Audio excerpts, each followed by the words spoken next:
They have finally released it. After years of waiting, after billions of dollars, after decades of engineering, dreaming, debating, and hoping, the James Webb Space Telescope has delivered an image that quietly changes everything. And when I say everything, I mean it in the deepest sense. Because this is not just another beautiful picture of a nebula or a distant galaxy drifting in silence. This is something far more unsettling, far more profound. It is a portrait of the invisible. A map of something no human eye has ever truly seen. Something no eye ever could. And yet, it makes up most of the universe you exist within. Once you begin to understand what this image is revealing, the night sky will never feel the same again. It will no longer be just a scattering of stars in the darkness. It will become something deeper, something hidden beneath what you thought was real. But why did it take so long to reach this moment, and what is it exactly that we are looking at settle in now? Let your body relax. Let your breathing slow just a little. Allow the sound of this voice to carry you gently through the cosmos tonight. As we begin a long, slow, and quietly beautiful journey into what may be the most important image the James Webb Space Telescope has ever revealed. And along the way, we are going to travel farther than any human eye has ever reached. We will follow ancient light as it bends and stretches around vast cities of galaxies. And slowly, almost quietly, we will begin to notice something unexpected, that the universe has a structure beneath it all. An invisible skeleton, a hidden framework that has been holding everything together, including you, since the very beginning of time. But before we go that far, let us begin somewhere closer. Not at the beginning of the universe, but at the beginning of the machine that made this discovery possible. The James Webb Space Telescope is the most expensive scientific instrument ever built. It cost over $10 billion and took more than 25 years to design, to build, to test, and finally to launch. To understand the scale of that effort, consider this. The entire Apollo program that carried humans to the moon cost about $25 billion in today's value. This telescope alone required nearly half of that, and it never carried a single human being. All it had to carry was a mirror.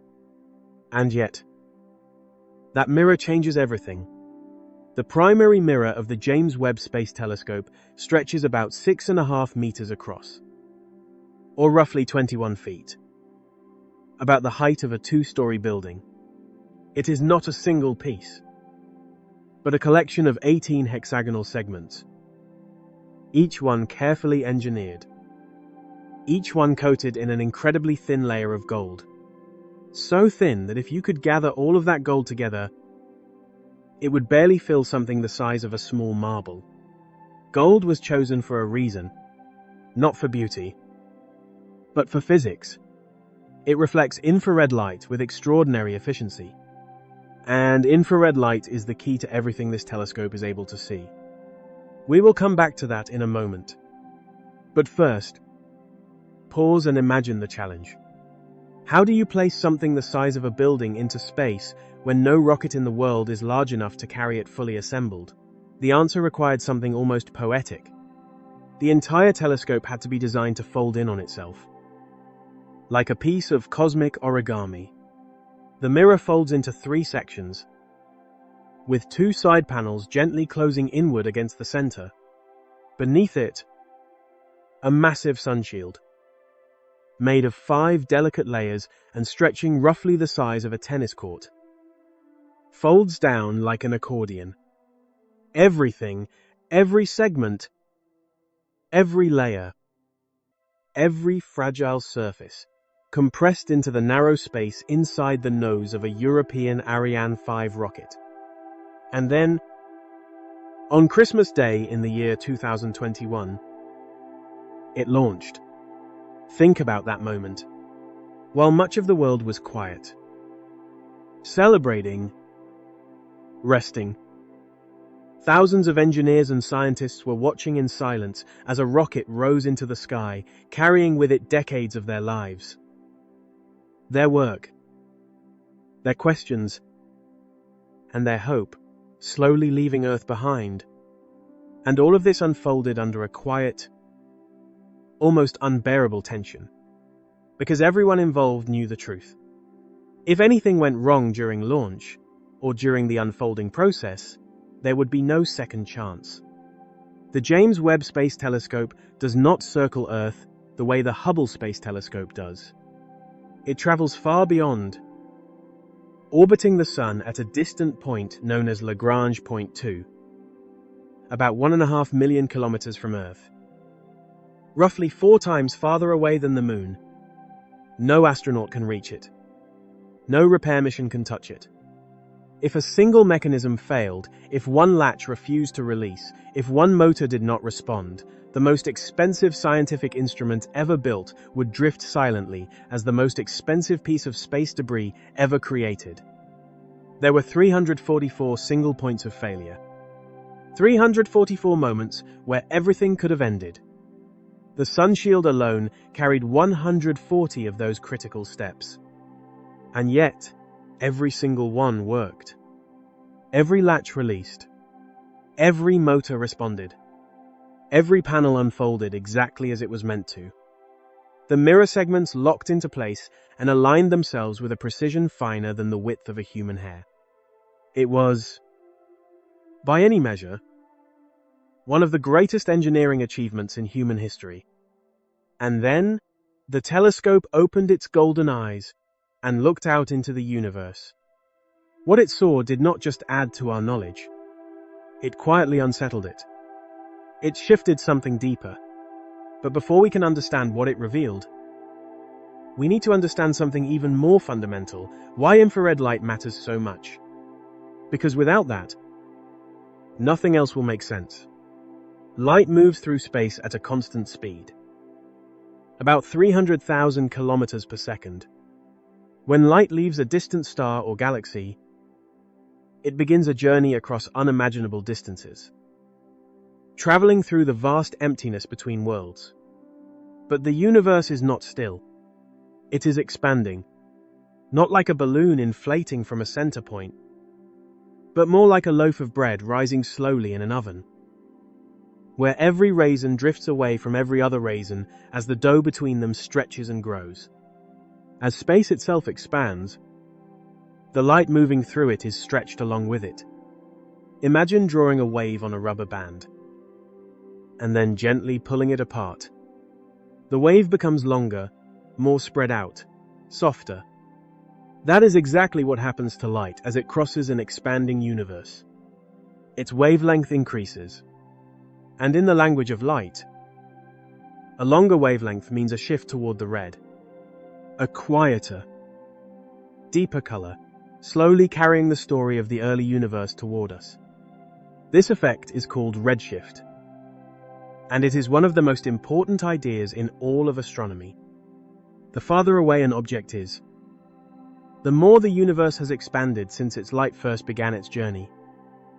And the more that light has been stretched toward the red end of the spectrum, for objects at truly extreme distances, whose light has been traveling for billions of years. That stretching becomes so severe that the light slips completely out of the visible range and into the infrared. Your eyes cannot see infrared. Most telescopes cannot see it either. But the James Webb Space Telescope was built for exactly this purpose. Its golden mirror, its incredibly sensitive detectors, and its distant, cold location, far from the warmth of Earth, all work together to capture this ancient, stretched, invisible light and gently translate it into images we are able to see. This is why the telescope can look further back in time than anything that came before it. Not because it moves faster, and not because it is closer to distant galaxies, but because it can detect the light those galaxies emitted billions of years ago, light that has been stretched beyond visibility by the expansion of the universe. Light that has been traveling through darkness for longer than our planet has even existed. And with that ability, the telescope has begun to reveal things no one truly expected. Discoveries that quietly challenge long-held assumptions. Observations that suggest the early universe was not simple or calm, but far more complex, far more active, and far more mysterious than our models once predicted. But among all of these discoveries, there is one that stands apart. One image that scientists have been working toward for years. One image that, when an early version was revealed at a conference in May 2025, caused a room full of astronomers to break into genuine, spontaneous applause. Not the polite kind, but the kind that rises when something truly extraordinary appears for the first time. Because this image is not a map of stars, or galaxies, or planets. It is a map of something invisible, something that makes up about 85% of all the matter in the universe. Something that has never been directly detected, never captured in a laboratory, never touched, never seen, never experienced by any living being. And yet, without it, nothing you know would exist. No galaxies, no stars, no planets, no oceans, no trees, no cities, no people, no you. That something is dark matter. And for the first time, the James Webb Space Telescope has shown us where it lives. But what is dark matter? Really, or perhaps more honestly, what do we actually know about it? Because most of what we understand comes not from what it is, but from what it is not. Dark matter is not dark in the way a shadow is dark. A shadow is simply the absence of light. Dark matter is something entirely different. It is a real physical substance, with real mass, with real gravity, but it does not interact with light in any way we can detect. It does not emit light. It does not absorb it. It does not reflect it. It does not scatter it. Light passes straight through it, as if it were not there at all, and that is why we cannot see it. Not because it is hidden, not because it is distant, but because it is everywhere. It is around you even now, passing quietly through your body, through the walls around you, through the earth beneath you, without touching a single atom of the world you can see. Dark matter interacts with the universe through gravity and almost nothing else. And there is a great deal of it. If you could gather all the matter in existence, every galaxy, every star, every planet, every grain of dust, every atom of hydrogen drifting through the vast spaces between galaxies, all of that familiar, the visible substance would account for only about 15% of the total. The remaining 85% is something else entirely. Dark matter outweighs everything we can see by roughly 5 to 1. For every kilogram of ordinary matter, there are about 5 kilograms of this invisible substance quietly shaping the structure of the cosmos. We have known about dark matter for many decades, but only through its effects. The first clues appeared in the 1930s, when a Swiss astronomer named Fritz Zwicky studied a distant cluster of galaxies and noticed something unsettling. The galaxies were moving far too quickly. Based on the visible matter alone, there simply was not enough gravity to hold the cluster together. Something unseen had to be there, providing extra gravitational pull, like an invisible glue. He called it dark matter, and for a long time, most people did not take the idea seriously. Then, in the 1970s, an American astronomer named Vera Rubin observed something similar, but on a much smaller, more intimate scale. She studied how stars move within individual galaxies and found a pattern that should not exist. The stars near the outer edges were orbiting just as fast as those closer to the center. This was deeply strange. In our own solar system, planets closer to the sun move faster. while those farther away move more slowly. Because gravity weakens with distance. If galaxies behave the same way, the outer stars should drift gently, moving slower and slower as you go outward. But they do not. They race around at speeds so high that, by all visible measurements, they should be flung out into space.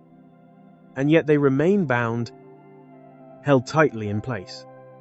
The only explanation is that each galaxy is surrounded by a vast halo of invisible mass, extending far beyond what we can see, providing the extra gravity needed to keep everything together.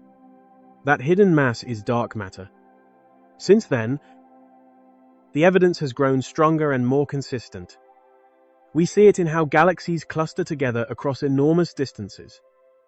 We see it in the way light bends as it passes near massive structures, a phenomenon known as gravitational lensing. We see it in the faint afterglow of the Big Bang, the cosmic microwave background, where subtle patterns reveal the imprint of something unseen. All of these independent lines of evidence point toward the same quiet conclusion. The universe is filled with a substance we cannot see, cannot touch, and cannot directly detect, yet it shapes everything we observe. It is, without exaggeration, the most important substance in the universe. And until very recently, we only had the vaguest sense of where it was. That is what this new image changes. That is what the James Webb Space Telescope has finally revealed. The image is known as the Cosmos Webb Dark Matter Map. It was released on January 26, 2026, in the journal Nature Astronomy. It was created by a team led by Diana Scogniglio at NASA's Jet Propulsion Laboratory. Using data from the largest survey ever conducted with this telescope, slowly turning the invisible into something we can begin to understand. And what they created is, quite simply, the most detailed portrait of the invisible universe ever made. To understand how they did it, we return to a simple idea. Dark matter interacts with the universe through gravity. And gravity has a remarkable effect. It bends light. When light from a distant galaxy passes near a region of mass, whether that mass is visible or completely invisible, its path curves ever so slightly as it moves through space. This is not speculation. It follows directly from the theory of general relativity, developed by Albert Einstein in 1915. According to this idea, mass does not just sit in space. It reshapes it. It bends the fabric of space-time itself. And light, moving through that curved fabric, follows those gentle distortions. The effect was first confirmed in 1919 during a solar eclipse, when astronomers observed starlight passing near the sun being deflected by exactly the amount Einstein had predicted. That moment changed everything. It transformed a bold theory into a tested reality and gave astronomy one of its most powerful tools. This phenomenon is known as gravitational lensing, and it comes in two forms. The first is strong lensing. This occurs when a massive object, such as a galaxy cluster, aligns almost perfectly with a more distant galaxy behind it. In those rare cases, the background light is bent so dramatically that it stretches into glowing arcs, perfect rings, or even multiple images of the same galaxy. These are the breathtaking, almost surreal structures you may have seen in astronomical images. We will return to one of those later. But the second form is far more subtle. It is called weak lensing, and it is the key to everything in this discovery. Weak lensing happens everywhere, all the time, because dark matter is everywhere. As light from distant galaxies travels across the universe, it passes through an enormous, invisible network of dark matter. Along the way, its path is gently nudged, just slightly altered by the gravitational pull of that unseen structure. The effect is almost imperceptible, A galaxy that should appear perfectly round might look just a little stretched, slightly oval. Another might appear tilted by a tiny angle. The distortion is incredibly small, on the order of about 1%. Far too subtle to notice when looking at a single galaxy on its own. But here is where the method becomes almost elegant. If you observe not one galaxy, but thousands, tens of thousands, and you carefully measure their shapes, their orientations, and the tiny distortions they share, patterns begin to emerge. By comparing each galaxy to its neighbors, you can work backward and reconstruct the invisible structures that must be bending their light. It is like looking through a pair of glasses that are not your own. The world appears just slightly warped, and by studying that distortion, you can infer the exact shape of the lenses. Except in this case, the lenses are not made of glass. They are vast, invisible sheets of dark matter stretching across billions of light years. And the distorted images are not objects on a table, but entire galaxies scattered across the cosmos. For a long time, this idea seemed almost impossible. Scientists believed there was no reliable way to measure such tiny distortions. Not with the noise and uncertainty that come with observing objects so distant and so faint. And yet, slowly, with patience, with better instruments, and with a telescope designed to see what was once invisible, that impossibility began to fade. But beginning around the year 2000, a handful of determined researchers began to prove that assumption wrong. They developed new mathematical techniques, careful and precise, capable of extracting the faint signal of weak gravitational lensing from the noise. And slowly, the first rough maps of dark matter began to appear. One of the earliest large-scale maps of this kind was created using the Hubble Space Telescope in the year 2007. At the time, it was a remarkable achievement. But Hubble had limits. It could measure the shapes of about 71 galaxies within a single square arc minute of sky. Ground-based telescopes performed even more modestly, managing only around 20 galaxies in the same area. Their observations softened and blurred by Earth's atmosphere. Then came the James Webb Space Telescope. And everything changed.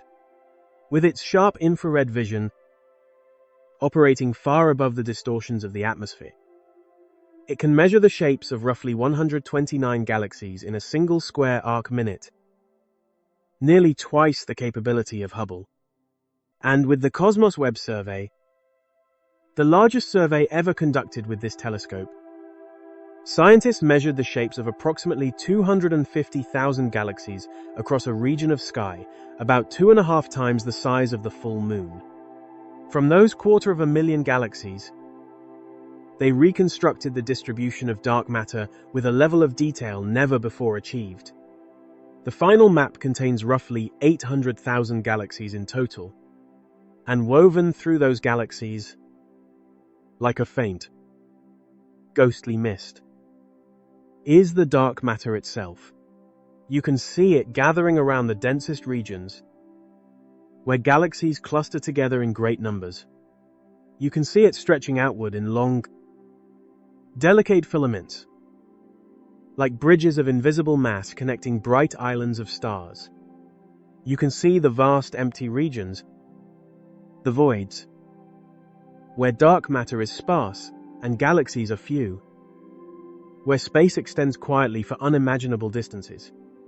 And for the first time, with this level of clarity, we are seeing something that scientists have predicted for decades. The cosmic web. The cosmic web is not a single object. It is a pattern. A vast three-dimensional network of dark matter filaments and nodes that spans the entire observable universe. It is as if the universe itself were woven together by an invisible structure, like a spider's web stretched across billions of light years. At the nodes, where filaments intersect, you find the densest concentrations of dark matter. And within those dense regions, Galaxies gather in enormous clusters, the largest gravitationally bound structures in existence, containing thousands of galaxies and trillions of stars. Along the filaments, smaller groups of galaxies are strung out like beads along a thread. And in the vast spaces between them, there is almost nothing, just darkness, stretching across hundreds of millions of light years, silent and immense. For decades, scientists have simulated this structure using powerful computers. They begin with the early universe, a nearly uniform mixture of matter and energy, and then allow gravity to shape it over billions of years. Dark matter collapses first, forming dense knots and long threads. Then ordinary matter, hydrogen and helium left over from the Big Bang, flows into those gravitational wells, like water settling into the low points of a landscape. Over time, that gas compresses, heats, and ignites into stars. The stars gather into galaxies. The galaxies cluster along the nodes and filaments of the dark matter web. And when you step back and look at the largest scales, the pattern that emerges is unmistakable. A web. Repeating, stretching, connecting everything. These simulations predicted that structure, and now, for the first time, the James Webb Space Telescope has revealed it with a clarity that not only matches those predictions, but in some ways goes even further. When Diana Scogniglio and her team compared this new dark matter map to the earlier Hubble map from 2007, the same structures appeared. The same filaments, the same clusters, the same voids. But now they were sharper, cleaner, more detailed. Features that Hubble could not resolve became visible, including faint groups of galaxies that had remained hidden until now. When an early version of this comparison was presented at a scientific meeting in May of 2025, the response was immediate. Astronomers began to applaud, not out of formality, but out of genuine recognition. They were seeing, for the first time, that the invisible framework of the universe was not just a theory. It was real, it was measurable, and it was more intricate, more elegant than anyone had imagined. Pause for a moment and let that settle. We are looking at something no human eye can ever see directly. Something no instrument can detect in a traditional sense. Something that has been present since the earliest moments of the universe, quietly shaping everything that exists. And now, through the subtle distortions of weak gravitational lensing and the extraordinary precision of this telescope, we can trace its outline. We can see where it gathers and where it thins. We can see its long, delicate strands stretching across the cosmos, linking galaxy to galaxy, cluster to cluster, like threads in an ancient and immeasurable tapestry. One of the researchers involved described it in a way that is worth holding on to. By revealing dark matter with unprecedented precision, this map shows how an invisible component of the universe has shaped visible matter to the point of allowing galaxies to form, stars to ignite, and eventually, life itself to emerge. Life itself. Because long before there were planets, before there were oceans, before there was anything that could look up at the sky, dark matter was already at work. It gathered the first clouds of hydrogen after the Big Bang. Those clouds collapsed into the first stars. Inside those stars, heavier elements were forged: carbon, oxygen, nitrogen, iron, the building blocks of everything you are. And when those early stars reached the end of their lives, they scattered those elements back into space, seeding the universe with the raw material for everything that would come next. And it was the quiet pull of dark matter that gathered those scattered elements once again, drawing them into new clouds, new stars, new solar systems, new worlds, until, eventually, on one small planet orbiting one ordinary star, in one spiral arm of one galaxy among billions, those atoms arranged themselves into something capable of asking a question, something capable of wondering where it came from. Without dark matter, none of this unfolds. Without it, the universe after the Big Bang would have remained a thin, featureless fog, expanding endlessly, never gathering, never forming structure, never giving rise to anything more complex than drifting clouds of hydrogen.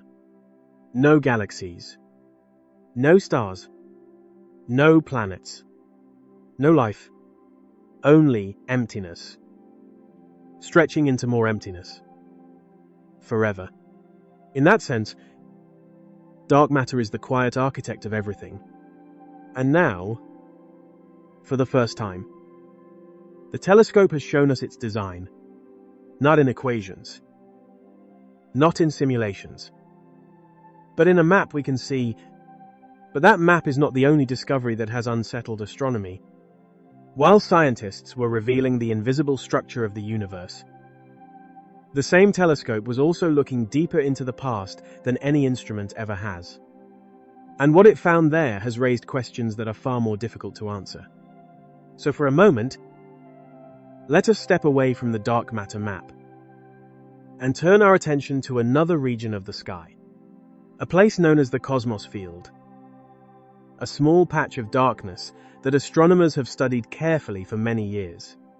It was here, in April of the year 2025, that researchers focused the telescope on a faint, reddish smudge of light, and what they confirmed should not have been possible. The object was a galaxy, the most distant galaxy ever confirmed by human observation. It was given the name MOMZ14. And even the name carries a sense of uncertainty. The letters stand for mirage or miracle, because when astronomers first noticed this object in earlier images, they were not convinced it was real. It was too distant, too faint, too ancient, too far back in time. Some suspected it might be an illusion, a flaw in the data, a glitch in the instruments, a trick created by overlapping light.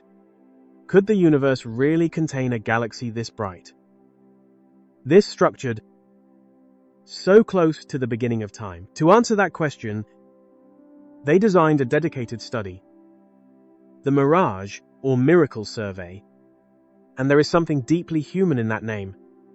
It reflects a moment of honesty.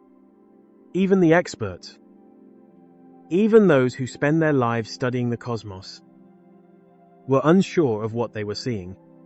They were standing at the edge of the known universe, looking at a faint red signal, asking themselves whether it was real or something imagined. But in science, that uncertainty is not a weakness. It is the beginning of discovery. It is the moment that demands a closer look. So they turned the telescope directly toward the object and gathered its light using an instrument called the near-infrared spectrograph. This device does something precise and powerful. It separates incoming light into its individual wavelengths, like a prism spreading light into a spectrum. This method, known as spectroscopy, is one of the most reliable tools in astronomy. Images can suggest distance, but they can mislead. Colors can be altered by dust, by instrument effects, by overlapping sources. Spectroscopy removes that ambiguity. It reveals the chemical fingerprints within the light itself. Each element leaves a distinct pattern. And by measuring how far those patterns have shifted, scientists can determine exactly how much the universe has expanded since that light was emitted. And when the data came back, the answer was clear. It was not a mirage. MOMZ14 is real. It is a galaxy, and it exists at a redshift of 14.44. To understand what that means, Consider this. Redshift measures how much the universe has expanded since the light began its journey. A redshift of 0 means no stretching at all. A nearby object. A redshift of 1 means the universe has doubled in size since that light was emitted. A redshift of 14.44 means the universe has expanded more than 15 times since the light from this galaxy began traveling toward us. In practical terms, we are seeing this galaxy as it existed just 280 million years after the Big Bang. The universe today is about 13.8 billion years old. That means this light comes from a time when the universe was only about 2% of its current age. A moment so early that, until recently, we were not even sure galaxies like this could exist at all. Now imagine compressing the entire history of the universe into a single year. The Big Bang happens at midnight on January 1st. Galaxies like the Milky Way begin to form somewhere around the middle of the year. The Sun and the Earth appear in early September. Dinosaurs arrive on Christmas Day and vanish just one day later. And everything humanity has ever done, every empire, every war, every idea, every story, unfolds in the final seconds before midnight on December 31st. In that timeline, MOMZ-14 appears on January 8th. That is how close it is to the beginning. That is how early in cosmic history this galaxy exists. And this is where things become truly unsettling. Because it should not look the way it does. According to our best models, galaxies forming this soon after the Big Bang should be small, dim, and chemically simple. They should be little more than loose clouds of hydrogen and helium, only just beginning to take shape. But this galaxy is different. It is bright. It is compact. And more importantly, it is chemically enriched. It contains elements like nitrogen, elements that can only be created inside massive stars that have already lived their lives and died. That means something extraordinary must have happened. Stars must have formed, burned through their fuel, exploded, and scattered their elements back into space. Then a second generation of stars must have formed from that enriched material.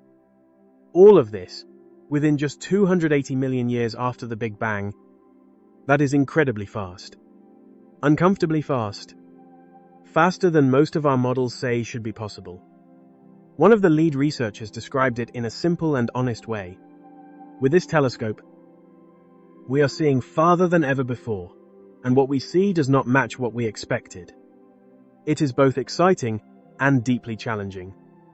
There is, as he put it, a growing gap between theory and observation. A growing gap, which is another way of saying that something in our understanding of the early universe is incomplete, perhaps even wrong. And this galaxy is not alone. It is simply the most extreme example of a pattern that has been emerging again and again. Before this telescope, we had confirmed only a single galaxy from the first 500 million years of cosmic history. That object was considered a rare exception, an unlikely early formation. But once the telescope began observing, everything changed. Instead of one or two such galaxies, it found hundreds. Objects from the earliest epochs appeared nearly 100 times more frequently than our models predicted. Not slightly more. Not a small correction. 100 times more. And they were not just more numerous. They were larger, brighter, and more structured than they should have been. Consider one example. A galaxy discovered in late 2025 that already shows the clear structure of a spiral system, with sweeping arms and organized motion. Similar to our own Milky Way, it contains roughly 10 billion times the mass of our Sun in stars. And yet it existed just 1.5 billion years after the Big Bang. A spiral galaxy that early is like finding a fully built house standing on a construction site where the foundation was poured yesterday. Spiral structure takes time. It requires gas to settle into a disk, patterns to form, motion to stabilize. Our models suggest this should take billions of years. And yet here it is, formed in a fraction of that time. And then there are the so-called little red dots. Perhaps the strangest mystery revealed so far. Shortly after observations began, astronomers started noticing a new kind of object. They were small, extremely red, and surprisingly common in the early universe. So common that they demanded attention. They appeared in large numbers around 600 million years after the Big Bang. And then, about 1.5 billion years later, they were gone, almost completely absent from later observations. Whatever they were, they emerged quickly, and then vanished just as quickly. In a brief moment on cosmic timescales, and no one yet knows what they became. One of the most extreme examples is a galaxy known as Virgil. When first observed using the telescope's near-infrared camera, it appeared to be a fairly ordinary star-forming galaxy. Nothing unusual, nothing alarming, but appearances in the early universe can be deceiving. Nothing unusual at first, nothing that seemed to demand attention. But when astronomers switched to the telescope's mid-infrared instrument, something changed. This instrument can see longer wavelengths, allowing it to peer through thick clouds of dust that would otherwise hide what lies beneath. And when they looked again, the galaxy revealed its true nature. It was not ordinary at all. It was something far more extreme, a cosmic engine, harboring a supermassive black hole that was growing, feeding, consuming matter at a rate far beyond what should be possible for a galaxy of that size and age. This object, known as Virgil, is the reddest among the so-called little red dots discovered so far. And its existence forced astronomers to confront an uncomfortable realization. One of the leading researchers put it very plainly. Our understanding of how supermassive black holes form may be fundamentally wrong. For years, the accepted picture was simple. Galaxies form first, slowly gathering mass. And over time, they nurture black holes at their centers. Both grow together, step by step, in balance. But now, that picture is beginning to fracture. In many of these early galaxies, the black holes appear to have grown faster than the galaxies themselves. Larger, more massive, already dominant, as if they arrived early or grew in ways we do not yet understand. And that raises a deeper question. How do you build something so massive, so quickly, in a universe that has barely begun? But while these discoveries challenge our theories, there is another image that reveals something equally profound. Not through mystery, but through beauty, an image that shows, with quiet clarity, the power of the telescope itself. In May of the year 2025, an image was released of a galaxy cluster known as Abell S 1063. And it is, in a simple word, breathtaking.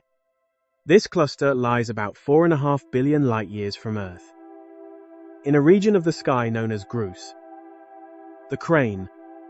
It is an enormous structure containing more than 1,000 galaxies bound together by gravity, moving slowly within a shared gravitational embrace. At its center sits a dominant galaxy, a massive system that has grown over time by absorbing smaller galaxies drawn inward by the cluster's gravity. But the cluster itself is not the true subject of the image. The cluster is the lens. Because it is so massive, its gravity bends space itself, warping the paths of light that pass nearby. Behind this cluster lie even more distant galaxies, far older, far fainter. Their light does not travel to us in straight lines. Instead, it curves around the cluster, following the shape of space-time as it is bent by gravity. By the time that light reaches the telescope, it has been stretched, magnified, and transformed into glowing arcs, delicate curves, and luminous rings. What you see in the image are not distortions in the usual sense. They are real galaxies, billions of light years beyond the cluster, their light reshaped into ribbons by gravity itself. Some of these arcs are not separate objects at all, but multiple images of the same galaxy. Its light split and redirected along different paths through the curved fabric of space. It is like looking into a mirror that bends reality. Except the mirror is made of invisible mass, and the reflections are entire galaxies. The telescope observed this cluster for more than 120 hours. Over the course of 5 full days and nights, it captured multiple exposures through different infrared filters, carefully layering detail upon detail, until more than 500 individual images were combined into a single, extraordinarily deep view. It is the longest continuous observation the telescope has made of a single target, and the result is its deepest gaze into the universe so far. Behind the cluster, revealed by its natural magnifying power, are thousands of galaxies from the early universe. Some are so faint that even this telescope could not have detected them without the lensing effect of the cluster. Gravity itself becomes an instrument, amplifying light that would otherwise remain forever hidden. This observation is part of a scientific effort known as GLIMPSE, a program designed to study a period called cosmic dawn. This is the era when the first stars and galaxies ignited, bringing light to a universe that had remained dark since the Big Bang. By combining the most powerful telescope ever built with the natural magnification of a massive galaxy cluster, scientists hope to see some of the very first galaxies that ever formed. And they may have done even more than that. Early analysis suggests the presence of galaxies at redshifts greater than 15. If confirmed, these would be among the oldest galaxies ever observed, existing just a few 100 million years after the beginning of everything. Among these candidates may even be something more extraordinary: a population 3 galaxy. In astronomy, stars are grouped into 3 populations based on their composition. Population 1 stars, like our Sun, are relatively young and rich in heavy elements. Population 2 stars are older and contain fewer of those elements. And then there is Population 3, the first stars ever formed. Stars made almost entirely of hydrogen and helium, born in a universe that had not yet been enriched by previous generations. Stars that lit the darkness for the very first time. Population 3 stars are the first generation, the very first stars ever formed. They emerged directly from the primordial gas created by the Big Bang, composed almost entirely of hydrogen and helium, with no heavier elements at all, because no earlier stars had existed to forge them. No Population 3 star has ever been observed. They remain theoretical, predicted by every model of the early universe, yet never seen, because they formed so long ago and lived such short, intense lives that they disappeared before we ever had the ability to look back that far. To find a galaxy made of these stars would be like discovering the first page of the universe's story. It would tell us how everything began. And within the data from that deep observation of Abell S 1063, there may be a candidate, a faint, distant galaxy showing signatures that could be consistent with a Population 3 stellar system. The confirmation is still ongoing. Scientists remain cautious, but the possibility alone is enough to change how we think about the earliest moments of cosmic history. And when you step back, you begin to see something deeper: the dark matter map, the most distant galaxy, the deep lensing field, the possible first generation of stars. These are not separate discoveries. They are connected. They are different chapters of the same unfolding story.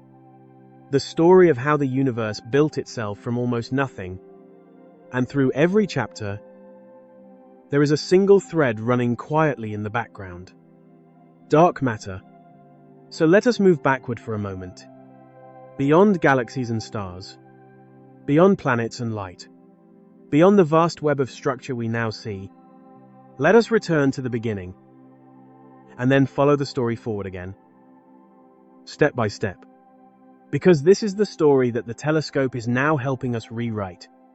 And dark matter is at the center of it. About 13.8 billion years ago, give or take a few million years, the universe began. We call this moment the Big Bang. But it was not an explosion in space. There was no space yet. There was no before. Space and time themselves came into existence in that instant, along with all the energy that would eventually become everything. In the first fraction of a second, the universe was unimaginably hot and dense. So hot that matter, as we understand it, could not exist. There were no atoms, no protons, no neutrons, only a seething, energetic plasma of fundamental particles. As the universe expanded, it began to cool. And as it cooled, structure slowly began to emerge. Within the first few minutes, protons and neutrons formed and combined, creating the nuclei of the simplest elements, hydrogen, with a single proton, helium, with 2 protons and 2 neutrons, and trace amounts of lithium and beryllium. That was all.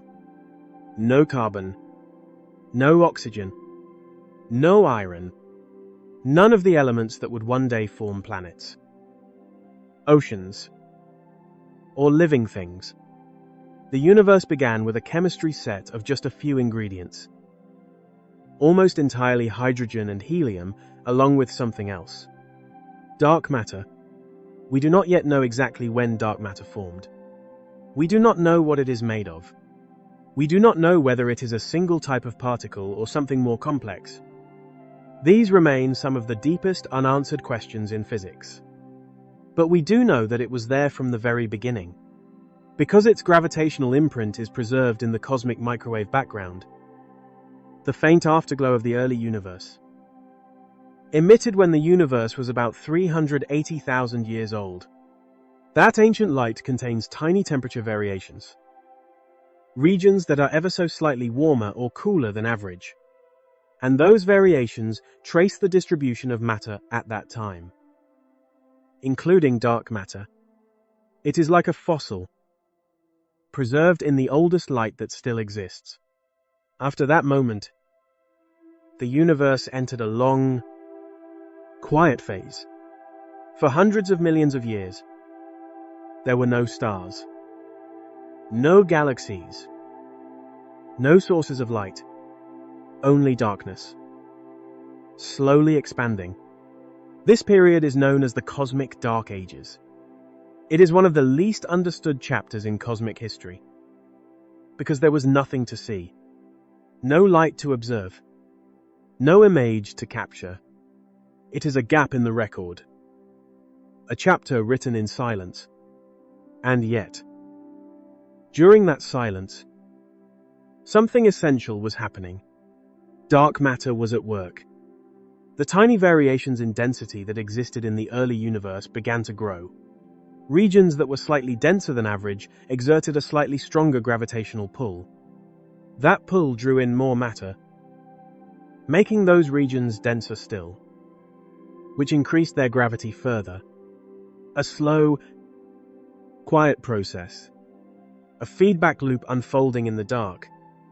No light, no witnesses, only gravity, patiently shaping the first structures that would one day become everything. It was a positive feedback loop, a gravitational snowball effect that slowly amplified tiny irregularities into real structures. Clumps of dark matter grew larger, merged with one another, and stretched into vast filaments connecting dense regions, while enormous voids opened as matter drained away and fell toward gravity's pull. The cosmic web was being woven, quietly, patiently, across the fabric of space. And then something remarkable happened. Ordinary matter, the hydrogen and helium gas filling the universe, began to fall into the gravitational wells shaped by dark matter. Dark matter could not radiate or cool. It simply held structure in place like an invisible scaffold.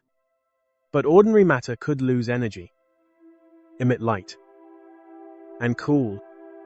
As gas cooled within these wells, it contracted, grew denser, and its core heated until, under the right conditions, nuclear fusion ignited. The first stars were born. This likely happened around 100 to 250 million years after the Big Bang. We have never directly observed these first stars, but our models suggest they were enormous, hundreds of times more massive than our Sun. They burned intensely and briefly, flooding the darkness with ultraviolet light. Each one was like a lighthouse flickering on in an endless ocean of night. And as more of them ignited across the dark matter web, the universe slowly began to glow. This era is known as cosmic dawn, the moment when darkness gave way to light. But these first stars did not last long. Massive stars burn fast, living only a few million years before ending in violent supernova explosions. And in those final moments, they transform the universe, scattering heavy elements like carbon, oxygen, and iron into the surrounding space. For the first time, the universe contained more than just hydrogen and helium. Complexity had begun. That enriched gas mixed, collapsed again, and formed a second generation of stars. These were smaller, cooler, and longer-lived, and many formed in clusters that would eventually become the seeds of galaxies. Over time, these proto-galaxies merged, gathered more gas, and built the large-scale structures we recognize today. All of it unfolding within the framework of dark matter. The dark matter shaped the stage. Ordinary matter built the actors. Gravity guided the motion, and time carried the story forward. What the James Webb Telescope has captured is a snapshot of this process, frozen at a moment when the universe was about half its current age, roughly 6 to 7 billion years ago. By then, the cosmic web was already established. Filaments stretched across space. Galaxy clusters gathered at their intersections, and the grand architecture of the universe was well underway. With unprecedented resolution, Webb allows us to see this structure not as theory, but as something real, intricate, and deeply ordered. But this map is more than a picture. It is a test. Our best model of the universe, known as Lambda CDM, combines dark energy and cold dark matter to explain how structure forms and evolves. It has been incredibly successful, predicting the cosmic web, galaxy distributions, and even patterns in the cosmic microwave background. Yet small discrepancies remain. The way dark matter behaves on small scales, the differing measurements of cosmic expansion known as the Hubble tension, and the unexpected abundance of early galaxies all hint that something may be missing. This new dark matter map becomes a benchmark. If our model is correct, reality should match simulation. If it does not, then the universe is quietly telling us that our understanding is incomplete. Perhaps dark matter has properties we have not yet imagined. Perhaps it interacts in ways we cannot yet detect. The map becomes a mirror, reflecting not just the universe, but the limits of our knowledge. And as you let that idea settle, you can begin to feel the scale of what is unfolding. A universe building itself slowly, patiently, over billions of years. Structures forming, stars igniting, galaxies drifting along invisible currents. Nothing rushed. Nothing forced. Just gravity, time, and the quiet persistence of existence. And maybe, as you picture those vast filaments stretching across the darkness, you can let your thoughts drift with them. Slower now. Softer, as if your mind itself were part of that cosmic web. Gently carried along. Without effort. Without urgency, just floating, just resting, in the quiet structure of the universe. There is another way to think about what the Webb telescope is doing. Something that makes all of this feel a little more tangible. Imagine the universe as a city at night, seen from high above. From the quiet window of an airplane, the galaxies are the lights, the glowing points that trace out where matter has gathered. But the true structure of the city, the roads, the invisible network that connects everything, that is the dark matter. You cannot see the roads directly. Yet you know they are there because the lights follow them, clustering at intersections, stretching along hidden paths, leaving empty darkness in between. And if you map the lights carefully enough, you could begin to reconstruct the roads beneath. That is exactly what the Webb telescope is doing. It is mapping the light with such precision that the invisible structure underneath begins to reveal itself. And what that map shows us is something both beautiful and deeply humbling. The universe is not random. It has structure, architecture, a pattern that has been unfolding for 13.8 billion years, guided by something we cannot see, cannot touch, and do not yet fully understand. To appreciate just how profound this is, we need to return for a moment to the crisis in our understanding of the early universe. Before Webb began its observations in 2022, scientists believed that structure formation was slow and gradual. Dark matter would clump over hundreds of millions of years, forming small halos first, which then merged into larger ones. Gas would fall in, stars would ignite, and galaxies would slowly assemble. Irregular, dim, and unfinished. The early universe, in this picture, was a construction site. Chaotic and incomplete. But what Webb found was something entirely different. It found a city already lit, galaxies shining brightly just a few 100 million years after the Big Bang.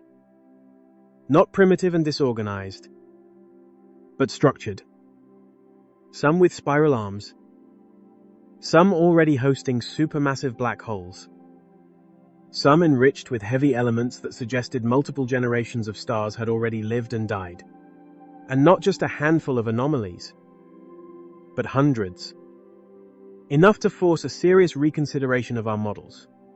This is the growing gap between theory and observation.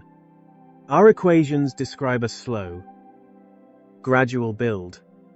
The universe we observe seems to have moved faster, assembling complexity in a fraction of the expected time. Something accelerated the process. Something we do not yet understand. Perhaps the first stars were more massive than predicted, burning hotter and enriching their surroundings more quickly.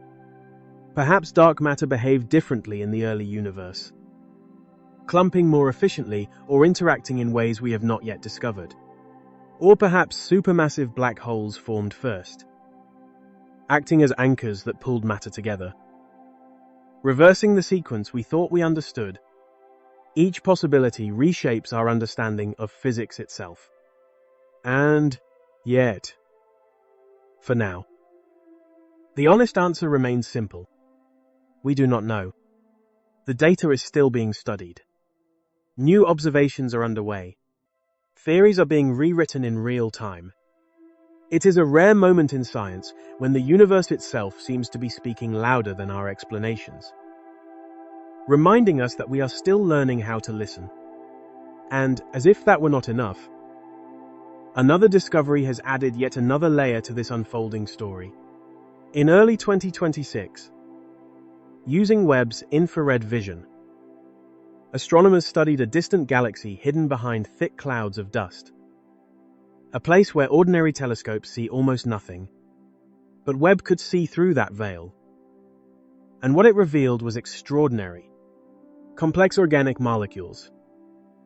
Benzene, methane, acetylene, and even the methyl radical, detected for the first time outside our own galaxy. This galaxy is not from the earliest era, but its significance runs deep. It shows that the chemistry we associate with life is not unique to Earth, not rare, not isolated. It is happening across the universe, even in extreme, violent environments dominated by supermassive black holes. The ingredients of life are not special. They are everywhere. And when you follow that chain backward, it leads you to something quiet, something invisible, something that never shines. Dark matter, the unseen structure that gathered gas into galaxies, that allowed stars to form, that forged the elements, that built the molecules, that made life possible, that made consciousness possible, that made this moment possible, a universe slowly becoming aware of itself. And maybe, as you let that idea settle, you can feel the stillness behind it, the long, patient unfolding of billions of years, every structure forming exactly when it needed to, every process following its quiet path. Nothing rushed, nothing forced, just a gentle progression from simplicity to complexity, from darkness to light, from silence to awareness. And now, as you rest here at the edge of that understanding, you can let your thoughts soften. Let them drift outward, like those distant galaxies, carried along invisible currents. There is nothing you need to solve right now, nothing you need to hold on to. Just the quiet realization that you are part of that same universe, unfolding slowly, gently, into the calm. It is the longest chain of cause and effect in the history of the universe. And the very first link in that chain, the invisible, intouchable, unknowable first link, is dark matter. Let us return to the deep field image of Abell S 1063 for a moment, because there is something about it that we have not yet fully appreciated. Something that goes beyond science and begins to touch something deeper. Something that feels almost spiritual. When you look at that image, with its glowing central cluster of galaxies and its delicate arcs of warped light, you are not seeing the universe as it is right now. You are seeing the universe as it was at many different moments in time, all layered together into a single frame. The cluster itself, Abell S 1063, is about 4.5 billion light-years away. That means the light from the cluster has been traveling for 4.5 billion years to reach us. We are seeing it as it existed billions of years ago. At roughly the same time, our own sun was beginning to form from a collapsing cloud of gas and dust. When that light first began its journey, Earth did not yet exist. The solar system itself was still coming together. And now, after 4.5 billion years of silent travel through space, that same light arrives, gently, and reflects off the golden mirror of a telescope built by beings who themselves are made of the very elements forged in ancient stars. But the story does not end there. The arcs of light surrounding the cluster come from galaxies even farther away.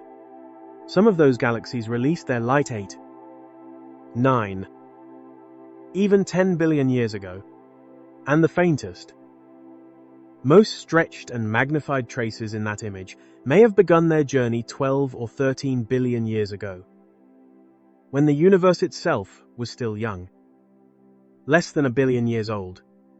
So, when you look at that deep field image, You are not just looking into space. You are looking across time, a layered history of the cosmos, where each arc, each faint glow, represents a different era, a different distance, a different moment in the unfolding story of everything, all of it compressed into a single image, a time machine made of light and silence. Every arc is a letter sent from the past. Every faint smudge is a message from a galaxy that may no longer exist, but whose light is still arriving, still speaking, still whispering across billions of years, waiting, patiently, to be seen, sent billions of years before anyone was alive to receive it, traveling through the expanding darkness of an expanding universe, and arriving at exactly the right moment to be captured by exactly the right instrument. There is a concept in physics called look-back time. It refers to the time that has passed between when light was emitted.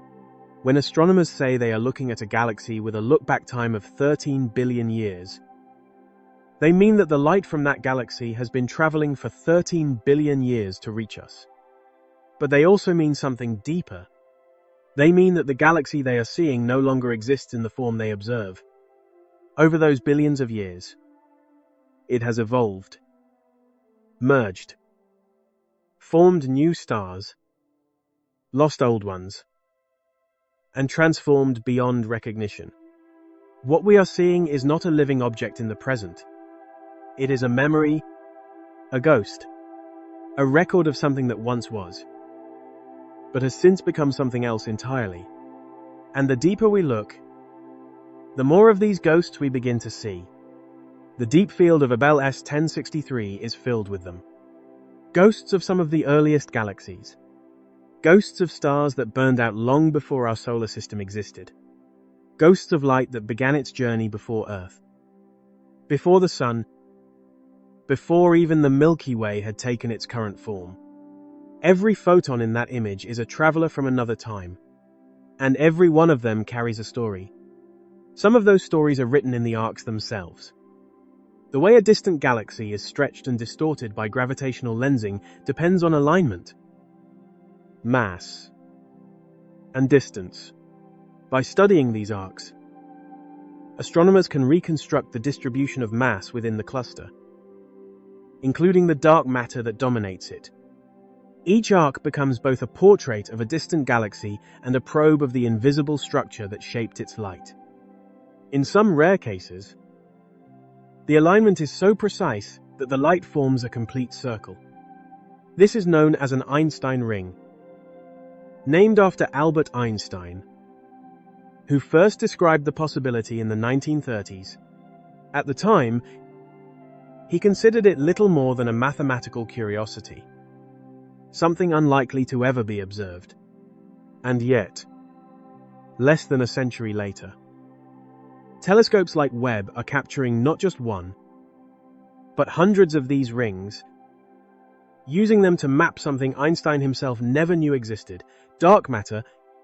It is worth pausing to reflect on that chain of ideas. Einstein showed that gravity bends light.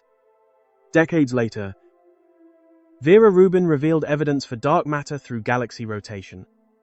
Then came the development of weak lensing, allowing scientists to measure subtle distortions across the sky. And now, all of that knowledge has come together in a single instrument capable of mapping the invisible structure of the universe with extraordinary precision. This is how science moves forward, not always in sudden leaps, but in a slow and patient accumulation, observation by observation, theory by theory, generation after generation, each building on what came before, until one day the picture becomes clear enough to change the way we see everything. The Webb telescope is now finding Einstein rings and gravitational arcs everywhere it looks. In early 2025, it released a particularly striking image of a nearly perfect ring. A distant galaxy's light bent into an almost complete circle by a foreground mass. These rings are not just beautiful, they are powerful tools. Their shapes encode information about the mass and structure of the objects that bend the light. By studying them, astronomers can weigh galaxy clusters, trace the distribution of dark matter, and even refine measurements of how fast the universe is expanding. And as you take all of this in, you can begin to feel the quiet elegance of it. Light traveling for billions of years, curving gently through invisible structures, arriving here, now, just in time to be seen. Not by accident, not by design, but as part of a vast, unfolding process that has been moving forward long before we were here, and will continue long after. And in that realization, there is no urgency, no need to rush, just a slow, steady unfolding, like the universe itself, moving gently, carrying everything with it into stillness. This last application is worth pausing on, because it connects to one of the deepest, the rate at which the universe is expanding, known as the Hubble constant, has been measured in two fundamentally different ways. And those two measurements do not agree. One method uses the cosmic microwave background, the faint afterglow of the Big Bang, to infer what the expansion rate should be based on the conditions of the early universe. This approach gives a value of about 67.4 kilometers per second per megaparsec. The other method relies on observations of nearby supernovae and Cepheid variable stars, measuring the expansion rate directly in the present universe.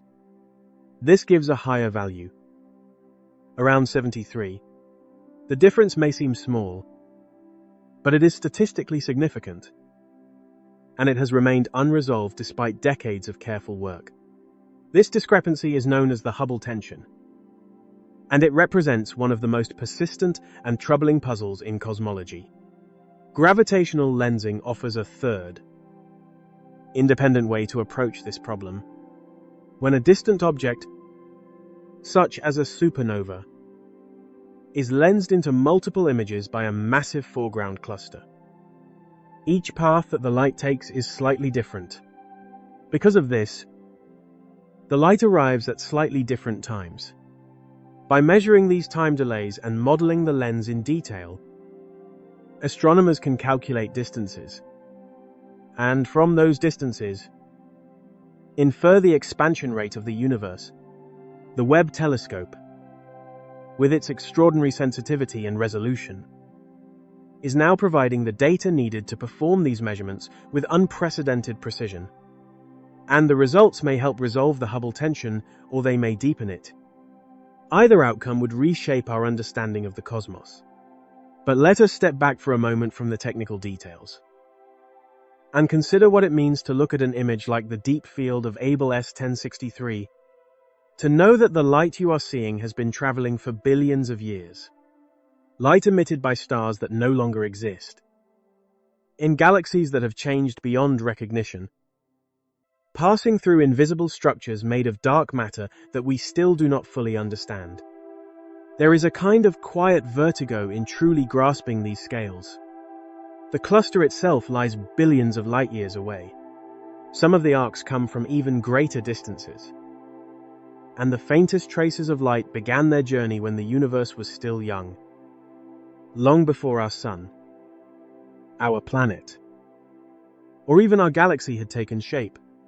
These numbers stretch far beyond anything our minds were designed to comprehend. We evolved to understand distances of a few meters, perhaps a few kilometers.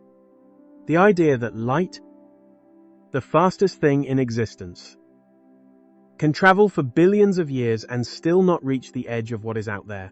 It sits just beyond intuition. And yet, somehow, we built a way to see it. We, the descendants of beings who once gathered around small fires in the dark, built a machine of gold and glass, launched it far from Earth, and used it to capture photons that began their journey before our world even existed. There is something almost absurd in that, and at the same time, something deeply beautiful. The deep field of Abell S 1063 is not just an image. It is a monument to curiosity.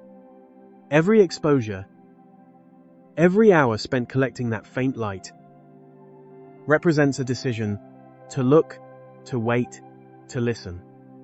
Not for something specific, not to confirm what we already believe, but simply to observe and to see what the universe chooses to reveal. And what it revealed was extraordinary. Arcs of ancient light, the subtle fingerprints of dark matter, the distant echoes of galaxies from the dawn of time. It rewarded patience with beauty. And this is only the beginning. The Webb telescope has been operating for just a few years, and it is expected to continue for many more. There are still countless questions waiting in the dark. And perhaps the most important question is the one we have been circling all along. Why does the early universe look the way it does? Why are there so many galaxies? So massive, so bright. So early in cosmic history, are our models incomplete? Is there something about dark matter we have misunderstood? Or is there an entirely new layer of physics waiting to be uncovered in the data still arriving? Day after day, there is a quiet irony in all of this. The most powerful scientific instrument ever built has not simplified our understanding of the universe. It has made it deeper, more complex, more mysterious. Before Webb, we believed we had a clear narrative. The Big Bang, dark matter, gas collapse, in star formation, slow galaxy growth over billions of years. A clean, elegant story. But now, that story is changing. The universe appears more efficient, more creative, more surprising than we expected. Galaxies forming faster, black holes growing sooner, elements appearing earlier, structures organizing themselves with an unexpected precision. And as you let that realization settle, you can feel something shift. Not confusion, not uncertainty, but a quiet sense of wonder. The universe is not something we have finished understanding. It is something we are still learning to see. And there is no rush, just time stretching outward, carrying light across unimaginable distances, gently, patiently, until one day, it arrives, exactly where it needs to be. It is as though the universe had a plan it was not sharing with us. As though it understood something we are only now beginning to glimpse. Of course, the universe does not think, does not intend, does not plan. It is simply matter and energy, moving according to the laws of physics. And yet, those laws are far more powerful and far more subtle than we once believed. They can weave a cosmic web out of invisible matter. They can assemble galaxies far faster than we thought possible. They can create complex organic molecules in the most extreme environments imaginable. They can bend light around massive clusters, turning gravity itself into a natural lens that reveals the most distant corners of existence. And over the course of 13.8 billion years, those same laws can give rise to a species capable of building a telescope and turning it back toward the beginning. There are two directions the Webb telescope will take us in the years ahead, and both connect deeply to everything we have explored tonight. The first is the search for the most distant objects ever seen, a galaxy known as MZ14, with a redshift of 14.44, currently holds the record as the most distant confirmed galaxy. But that record may not last long. Webb has the capability to detect galaxies at even higher redshifts, perhaps reaching 17 or even 18. That would take us back to a time only a few 100 million years after the Big Bang, when the first galaxies were just beginning to form. We may be able to witness the true beginning of cosmic dawn. We may even find direct evidence of population 3 stars, the very first generation, shining with pristine light from the edge of the observable universe. Another instrument, the Nancy Grace Roman Space Telescope, expected to launch in late 2026, will expand this search across a much larger region of the sky. While it will not match Webb's resolution, it will provide the scale. Together, these telescopes will allow us to reconstruct the first billion years of cosmic history with an unprecedented level of detail. The second direction is the continued refinement of the dark matter map. The current map covers a region roughly 2.5 times the size of the full moon. Impressive, but still only a tiny fraction of the sky. Future observations, combined with data from missions like Euclid and Roman, will expand this map dramatically.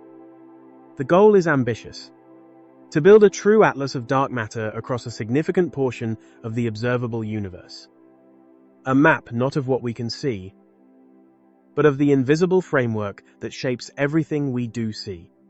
Such an atlas would allow scientists to track how structures evolve over time, how galaxies form and merge, and whether the properties of dark matter have remained constant or changed across cosmic history. It would also provide the most rigorous test yet of our current cosmological model. And perhaps, if we are fortunate, it may reveal something entirely new. Because the dark matter map is not only a record of the past, it is also a guide to the future. The same structures that shaped the early universe are still shaping it now, still pulling matter together, still guiding the formation of stars and galaxies, still tracing the vast architecture of the cosmos. By understanding where dark matter lies today, we can begin to predict what will happen next, where clusters will grow, where galaxies will merge, how the cosmic web itself will continue to evolve across billions of years. But there is another force at work: dark energy, a force that pushes in the opposite direction. While dark matter pulls things together, dark energy drives them apart.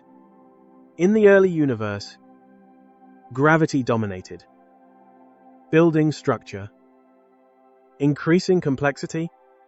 But as the universe expanded and matter became more diffuse, dark energy began to take over. Today, the expansion is accelerating, and slowly, almost imperceptibly, the cosmic web is being stretched. In the distant future, billions upon billions of years from now, galaxies may drift so far apart that the web itself dissolves, each cluster becoming an isolated island in an ever-expanding ocean of darkness. But that is a story for another time. Tonight, we stay here, with what Webb has already shown us, a universe more intricate than we imagined, built on invisible foundations, filled with galaxies that formed faster than expected, connected by vast filaments stretching across unimaginable distances. And as you sit with that image, you can begin to feel the quiet beauty of it. Nothing hurried, nothing wasted. Just a universe unfolding, slowly, patiently, carrying light across billions of years until it reaches you. Right here, right now.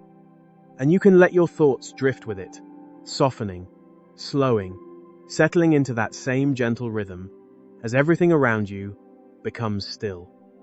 And it has shown us all of this by capturing light.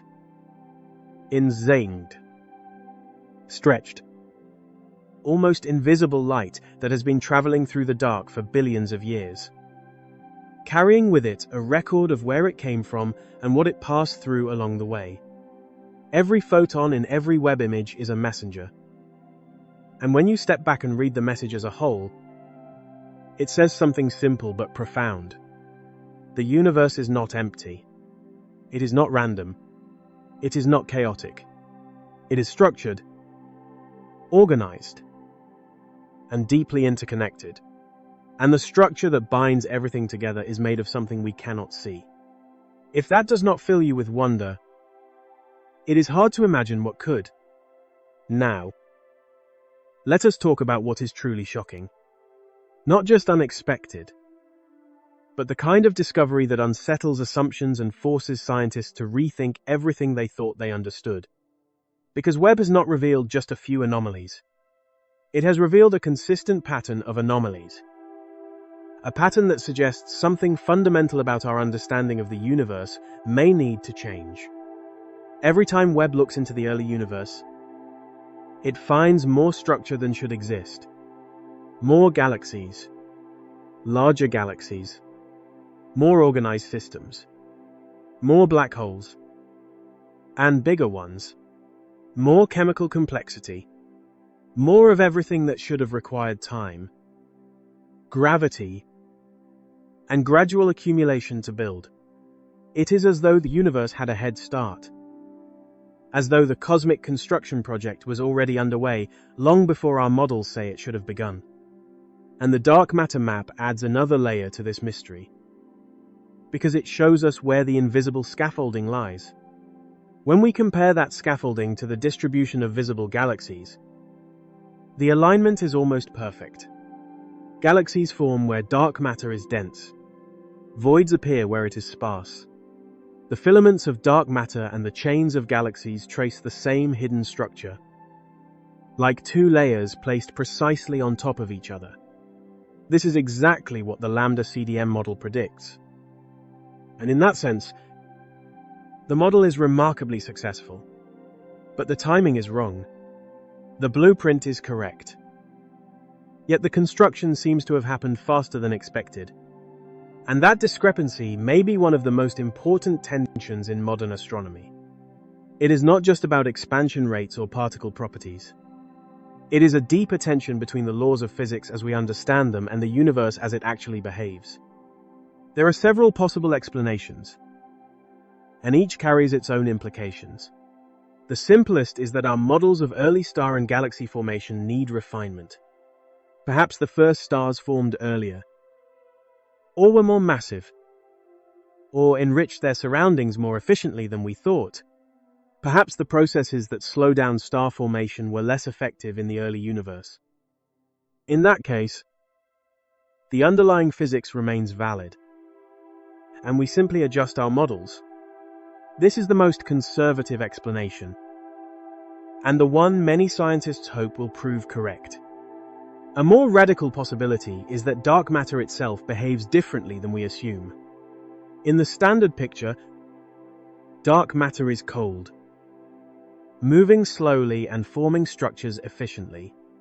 But if it were warmer, or capable of subtle interactions, it might have allowed structures to emerge more rapidly under certain conditions. These ideas are not fringe speculation. They are serious proposals being explored at the frontiers of physics. And then there is the most unsettling possibility, that something entirely new is at play. A new force, a new particle, a new behavior of gravity at cosmic scales. Something not yet included in any of our models. Something that only becomes visible under the extreme conditions of the early universe. If that is true, then Webb is not just refining our understanding. It is revealing that our understanding is incomplete. We have been here before. There was a time when physics seemed finished. When the laws of Newton and Maxwell appeared to explain everything, and then small inconsistencies appeared. Subtle mismatches between theory and observation. Those tiny cracks led to quantum mechanics and relativity, transforming our view of reality. It is natural to wonder whether we are standing at a similar threshold now. Perhaps these anomalies, the unexpected brightness of early galaxies, the rapid growth of black holes, are not problems to be solved, but clues to something deeper. Clues pointing toward the next great shift in our understanding of the universe. It is too early to say, but the possibility is there, quiet and waiting, drawing scientists back night after night, searching for patterns, for meaning, for answers hidden in the data. And as we step away from the equations and the theories, there is something more personal to consider. Something that connects all of this vast, distant structure to you. right here. In this moment, you are made of atoms. Every atom in your body was forged inside a star. The calcium in your bones, the iron in your blood, the oxygen you breathe, the carbon in every cell. All of it was created in ancient stars that lived and died long before you existed. And now, those same atoms have come together to form something that can look out into the universe and wonder about its origin. A small, quiet awareness, shaped by the same processes that built galaxies and stars. Now, reflecting on itself, and as you let that thought settle, you can begin to feel a kind of stillness beneath it. A sense that everything is connected, not in a rushed or urgent way, but in a slow, unfolding rhythm that has always been there. Nothing to chase, nothing to solve right now. Just the quiet realization that you are part of that same universe, carried along gently through time as everything softens and becomes still. This is a fact you may have heard before, one of the most well-known ideas in astrophysics. But the Webb telescope has added a new chapter to that story. One that reaches further back and deeper than we ever imagined.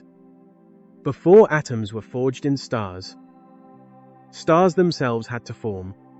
Before stars could form, gas had to collapse.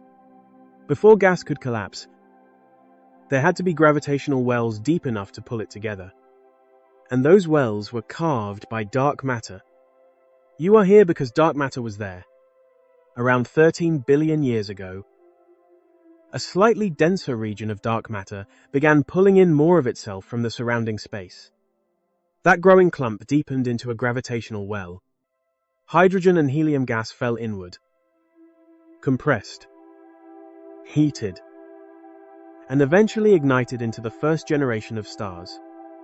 Those stars burned fast and died violently, scattering carbon, oxygen, iron, and other elements into the surrounding gas. That enriched gas collapsed again into the same dark matter wells, forming a second generation of stars. Some of those stars formed planets, and on one of those countless planets, orbiting one of those second-generation stars, matter arranged itself into something stable, something complex. Not yet Earth as we know it, but part of the same repeating process, unfolding across galaxies, over billions of years, through cycles of star birth and death.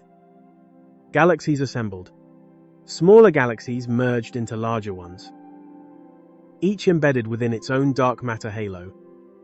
Eventually, the Milky Way formed through this long chain of mergers. Our Sun was born from gas enriched by many generations of stars. And shortly after, Earth formed around it. And now, here you are. The latest link in a chain that stretches back 13.8 billion years. Not at the beginning, not somewhere in the middle, but at the very edge of that unfolding sequence. And the Webb telescope, by mapping the dark matter web and looking deeper into cosmic history than ever before, is revealing those earliest links. The ones that made everything else possible. A scientist involved in the dark matter mapping described it in a way that is both precise and quietly poetic. The invisible component of the universe. Dark matter. Structured visible matter in such a way that galaxies, stars, and ultimately life itself could emerge. It did not intend this. It did not design it. But it made it possible. In the same way a river enables a forest. Not by planning it, but by simply flowing. Creating the conditions in which life can take root and grow. The universe did not build you on purpose, but it built you nonetheless. And the foundation of that process, the invisible framework beneath everything, is dark matter. An invisible, intangible substance that has never been directly detected. That may be made of particles we have not yet discovered. That makes up most of the matter in the universe. And that, in the most literal sense, is the ground beneath everything. Let that idea settle for a moment. The foundation of reality is something we cannot see. And the image Webb has captured is the closest we have ever come to glimpsing it. There is another layer to this story. One that touches something deeply human. It has to do with knowledge itself. We live in an age where information is everywhere. We carry access to vast libraries in our pockets. We have mapped the genome, photographed black holes, landed machines on distant planets. It is easy to feel that we are approaching the limits of what can be known. But the dark matter map reminds us how far we still have to go. Most of the matter in the universe, more than 80% of it, remains unknown. We can see its effects. We can map its influence. But we do not know what it is. For decades, scientists have searched for it in underground laboratories, using detectors shielded by kilometers of rock, cooled to near absolute zero, waiting for even the faintest interaction. So far, nothing. Every experiment has come back empty. Every candidate particle has remained elusive. And yet, on the largest scales, its presence is undeniable. The universe reveals its structure with extraordinary clarity. We can trace where dark matter gathers. We can measure how it shapes galaxies and clusters. We can follow its imprint across the cosmos. But we still cannot touch it. We cannot catch it. We do not know what it is made of. And there is something profoundly beautiful in that. Not frustrating. Not incomplete. But humbling. A quiet reminder that even now, even with all we have learned, the universe still holds mysteries far beyond our reach. And as you sit with that thought, you can feel it begin to soften into something calmer. Not a question that needs answering right now, but a space to rest inside. A universe vast, mostly unseen, slowly unfolding, carrying everything within it, including you, gently, into stillness. We are mapping the invisible. We are building an atlas of something we cannot see, cannot touch, and do not understand. And yet, that atlas is teaching us more about the universe and our place within it than almost anything else we have ever studied. The paradox is extraordinary. The thing we understand the least may be the thing that matters the most. The invisible substance we cannot identify or detect directly is the very substance that built everything we can see. If there is a lesson in this, it is that the universe does not owe us simplicity. It does not owe us answers that fit neatly into our expectations. It does not owe us a reality that makes immediate sense. The universe simply is what it is, and our role, as the only known beings capable of asking these questions, is to keep looking, to keep building instruments, to keep turning our attention toward the dark, to keep allowing ourselves to be astonished. And the Webb telescope, more than any instrument before it, is teaching us the value of that astonishment. Now let us look ahead, not just to the coming years, but to the deeper future of astronomy, because what we have seen so far is not the end of the story. It is only the beginning. The Nancy Grace Roman Space Telescope, expected to launch in the late 2026 timeframe, will expand our view dramatically. Its field of view will be hundreds of times larger than Webb's, allowing it to survey vast regions of the sky in infrared light. While it will not match Webb's fine detail, it will provide something equally important: scale. It will map dark matter across regions thousands of times larger than current surveys. And when combined with Webb's precision, it will help build a truly comprehensive picture of how dark matter is distributed across the observable universe. At the same time, the Euclid Space Telescope, already operating, is conducting its own survey using weak lensing and galaxy clustering. Its goal is to trace how the universe has expanded and how structure has grown over roughly the last 10 billion years, offering another independent way to test our models and to understand dark energy. Together, Webb, Roman, and Euclid will create the most complete picture we have ever had of the universe, how it is structured, how it has evolved, and how its invisible components shape everything we can see. It is a project that will take decades, involve thousands of scientists, and almost certainly reveal things we cannot yet imagine. That is the nature of exploration. You do not know what you will find until you look. And Webb has already shown us that when we look carefully, patiently, with the best tools we can build, the universe always responds. It always has something to show us. We simply have to remain open enough to receive it. And now, as you lie there, somewhere between wakefulness and sleep, I want you to hold on to one simple idea. Not a specific image, not a number, not a theory, just the idea that beneath everything you can see, there is a structure you cannot, that the foundation of the universe is invisible, that the most important substance in existence has never been touched, never been held, never been fully understood. And yet, despite that mystery, we continue. We keep building telescopes. We keep searching. We keep mapping the invisible. Because that is what it means to be human. To look into the darkness and find not emptiness, but structure. Not chaos, but connection. Not nothing, but something vast, quiet, and deeply meaningful. There is one more discovery worth pausing on.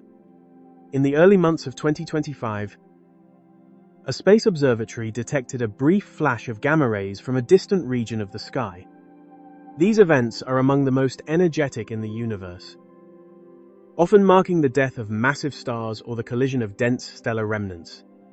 Follow-up observations revealed that this burst came from an extraordinary distance. The light had been traveling for more than 13 billion years. The explosion itself occurred when the universe was still very young, only a few 100 million years old. Astronomers turned Webb toward the fading afterglow. After more than 100 days, its infrared instruments were able to separate the signal of the explosion from the faint light of its host galaxy. What they found was remarkable. The most distant supernova ever observed, a star that lived and died in one of the earliest galaxies, when the universe was only a small fraction of its current age. And yet, despite that immense distance in time, the physics looked familiar. The brightness, the spectral signatures, the behavior of the explosion, all consistent with what we observe in nearby supernovae today, which means something quiet, but profound. That across more than 13 billion years, the laws of physics have remained the same. And as you let that thought settle, you can begin to feel a kind of calm in it. A steady consistency, a universe that changes, evolves, expands, and yet still follows the same underlying rhythm. A rhythm you can slowly match. Breathing in, gently, breathing out, a little slower, as everything around you and within you begins to soften and drift into rest. The same forces that drive a star's core to collapse and its outer layers to explode in a blinding flash were operating in the early universe just as they operate today. The laws of physics were already in place, already working, already driving the cycles of creation and destruction that would eventually produce the elements needed for planets and life. And here is where the connection to dark matter becomes clear. That supernova occurred inside a galaxy, and that galaxy was sitting inside a dark matter halo. The dark matter halo had gathered the gas that formed the star, and the star burned through that gas, fusing hydrogen into helium, helium into carbon, carbon into oxygen, and so on up the periodic table until it reached iron in its core and could fuse no further. Then gravity won. The core collapsed. The outer layers rebounded. And the elements that the star had spent its brief life creating were blasted into the surrounding space at a significant fraction of the speed of light. Those scattered elements joined the gas that was already falling into the dark matter halo. They mixed with fresh hydrogen and helium, contributing their carbon and oxygen and silicon and iron to the next generation of stars and the first generation of planets. One supernova in one tiny galaxy at the dawn of cosmic history, contributing its processed atoms to the great cosmic construction project. And dark matter was the gravity that held the construction site together while the building was underway.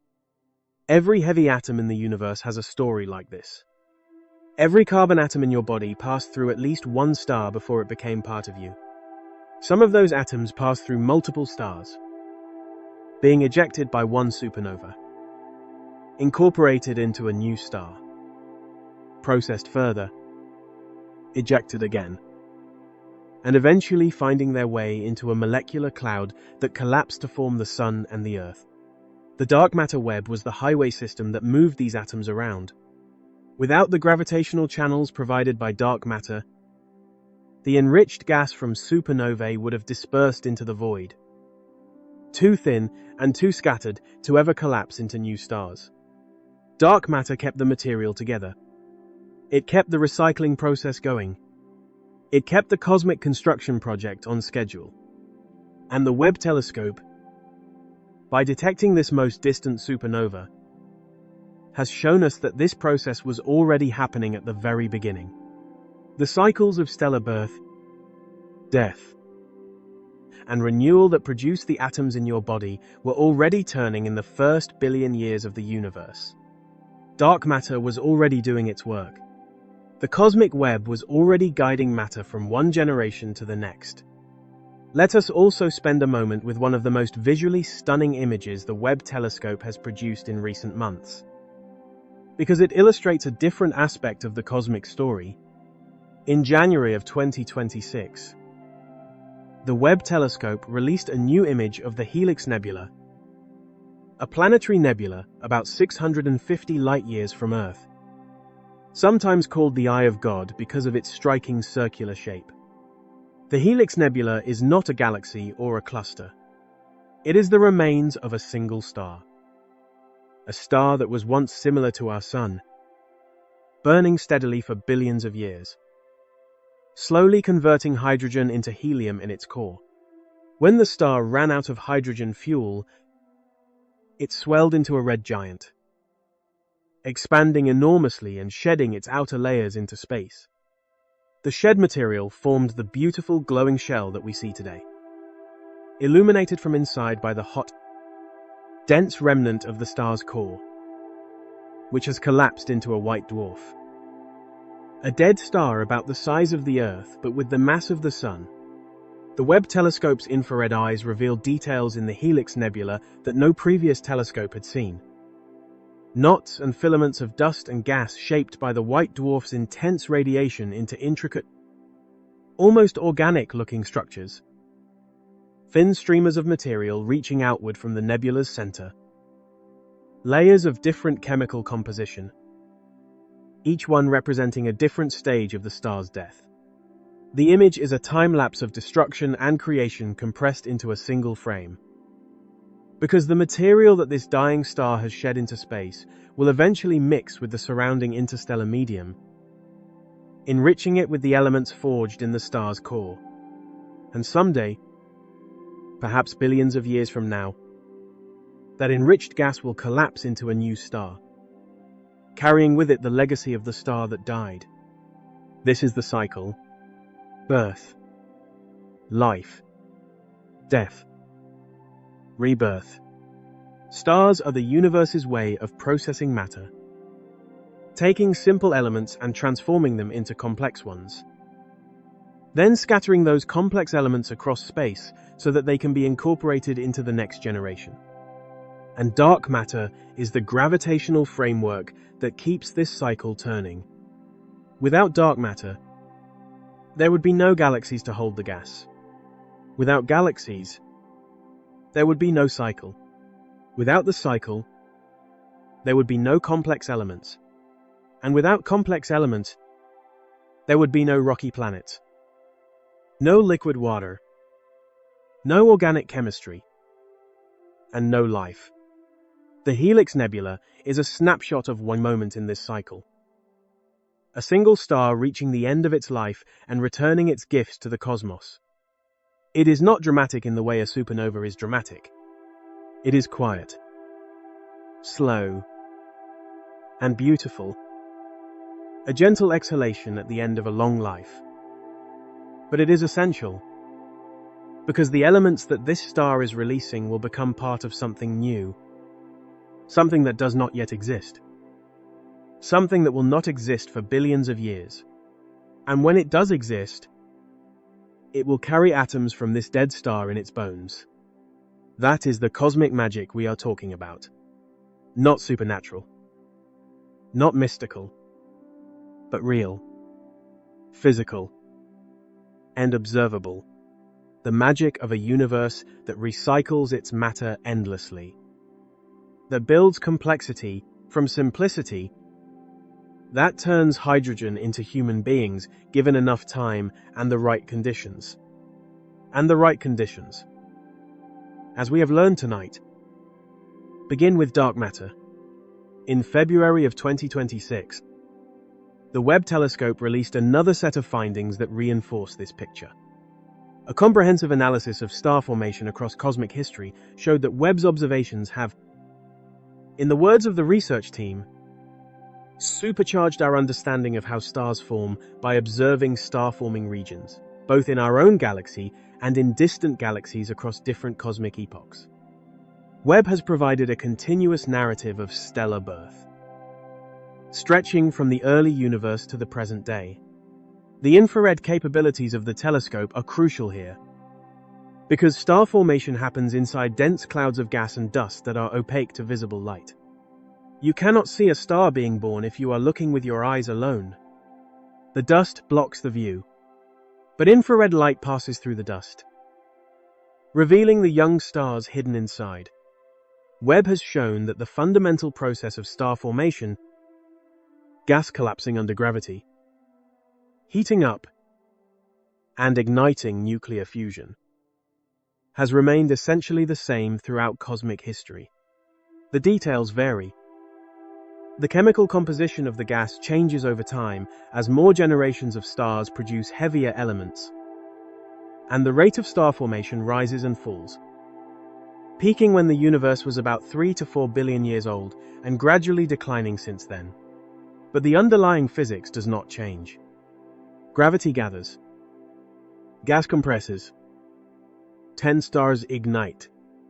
This has been happening for more than 13 billion years. And it is still happening today, right now.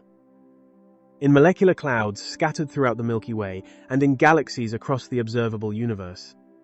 And all of it, every collapsing cloud, every igniting star, every planetary system forming from the disk of debris around a young star. All of it is happening within the dark matter web. The web provides the gravitational context. It determines where the densest concentrations of gas will form. It shapes the flow of matter across the cosmos. It is the stage on which the entire drama of star formation unfolds. The Webb telescope has not simply taken a single revolutionary image. It has been building something larger, a mosaic, piece by piece, observation by observation, a picture of the universe that is more complete, more detailed, and more surprising than anything that came before. The dark matter map is one piece. MOMS 14 is another. The deep field images are another. The most distant supernova, the Helix Nebula. The study of star formation. The detection of organic molecules. The discovery of early galaxies that formed too quickly. The observation of black holes that grew too large. Each of these adds another fragment to the picture. And the image that is emerging is not chaotic. It is connected. Deeply connected. The dark matter web connects galaxy to galaxy. Gravitational lensing connects observer to observed, bending light across billions of light years to deliver messages from the distant past. Stellar nucleosynthesis connects star to star across generations, each one building on the chemical legacy of those that came before. And the Webb telescope connects all of these threads into a single narrative. A single story that stretches from the first fluctuations in the dark matter distribution to the atoms in your body. That story is still unfolding.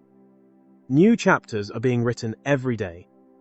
Every new observation, every new dataset, every new theory that attempts to explain what we see adds another layer to our understanding. We are living in the middle of one of the greatest scientific revolutions in human history. And most people do not even realize it. The Webb telescope is quietly rewriting the story of the universe in real time. And the new version is more intricate, more mysterious, and more beautiful than the old one ever was. And if you let that thought settle, you can begin to feel it not as information, but as perspective. A slow widening of awareness, a sense that everything is connected, across time, across space, across scales so vast they are almost impossible to hold in the mind. And yet, somehow, you are part of it. Breathing in, slowly, breathing out, even softer. As the story continues, whether you are listening or drifting gently into sleep, we talked about how infrared light lets us see back in time. We explored the dark matter map, the invisible scaffolding of the cosmos. We visited MZ14, the most distant galaxy ever seen. A beacon from just 280 million years after the Big Bang. We stared into the deep field of Abell S 1063, where 120 hours of patient observation revealed spinning arcs of ancient light bent by the gravity of 1,000 galaxies. We learned about the early universe crisis, where the Webb telescope found far more galaxies than expected. We met a galaxy that assembled itself far too quickly. We encountered the little red dots, mysterious objects that appeared and then vanished in the early cosmos. We discovered a supernova at the edge of the observable universe, its elements scattered into the primordial dark. We gazed at the Helix Nebula, a dying star returning its gifts. And we came back, again and again, to dark matter, the invisible thread that connects it all. This is not just science. This is the story of where we come from. Every element in your body, every cell, every thought, every breath is connected through an unbroken chain of cause and effect to the dark matter fluctuations that existed in the first moments after the Big Bang. You are the universe's way of knowing itself. And the Webb telescope is the instrument that is making that knowledge possible. I said at the beginning of this journey that once you understand what this image is showing you, you will never look at the night sky the same way again. Because the night sky is not what it appears to be. It is not simply a scattering of bright points on a dark background. It is only a thin, visible layer of a much deeper, overwhelmingly invisible reality. Behind every visible galaxy, surrounding it, supporting it, holding it together, is a vast, dark structure that was there before the first star was born and will remain long after the last star fades. The next time you step outside on a clear night, look up and imagine it. Not just the stars, but the unseen web stretching between them and beyond them, connecting everything you can see to everything you cannot. Imagine the filaments, the nodes, the voids, the silent architecture of the cosmos, hidden not in light, but in darkness, and know that you are part of it, that the atoms in your body were gathered by that web, forged in the stars it helped create, and assembled on a planet it made possible. You are made of stardust. But before the stardust, there was dark matter. And before dark matter gathered, there was only a faint unevenness in the density of the early universe. A tiny wrinkle in the fabric of space-time. So small it would have been invisible to any observer. And from that tiny wrinkle, over 13.8 billion years, came everything. Every galaxy. Every star. Every planet. Every ocean. Every tree. Every beating heart. Every wandering mind. Including yours. There is one more discovery I want to leave with you tonight, because it completes this picture in a quiet but profound way. In January of 2026, just days before the dark matter map was published, astronomers using the Webb telescope detected the most distant galaxy cluster ever observed. Not a single galaxy, but a cluster. A group of galaxies already bound together by gravity. Already orbiting a shared center. Already behaving as one enormous structure when the universe itself was barely 1 billion years old. This is remarkable because galaxy clusters are not supposed to form so quickly. In our models, galaxies must first assemble, then drift together, then gradually become gravitationally bound over billions of years. But here was a cluster already forming in the universe's earliest epoch. The researchers described it as catching a cosmic moment. The moment when individual galaxies stop being isolated and begin becoming part of something larger. When the nodes of the cosmic web begin to solidify. When dark matter concentrations grow dense enough to anchor entire systems of galaxies. And the Webb telescope saw this happening far earlier than expected. When you place this discovery alongside everything else we have discussed, a pattern begins to emerge. Dark matter forms the web. The densest parts of that web become galaxy clusters. Those clusters formed faster than predicted. The galaxies within them formed faster and became more complex than expected. The black holes at their centers grew more rapidly than our models allow. And the chemical enrichment of those galaxies progressed more quickly than we thought possible. Every measurement points in the same direction. The early universe was more efficient at building structure than we imagined. The universe, it seems, was in a hurry to become itself. And dark matter was there from the beginning, shaping the flow, guiding the formation, holding everything together while visible matter lit up the stage with stars and galaxies. There is a simple way to picture this. Imagine watching a puppet show. You see the figures moving, speaking, interacting. They are bright, detailed, full of life. But behind the curtain, unseen, are the hands that give them motion, structure, and form. Dark matter is those unseen hands.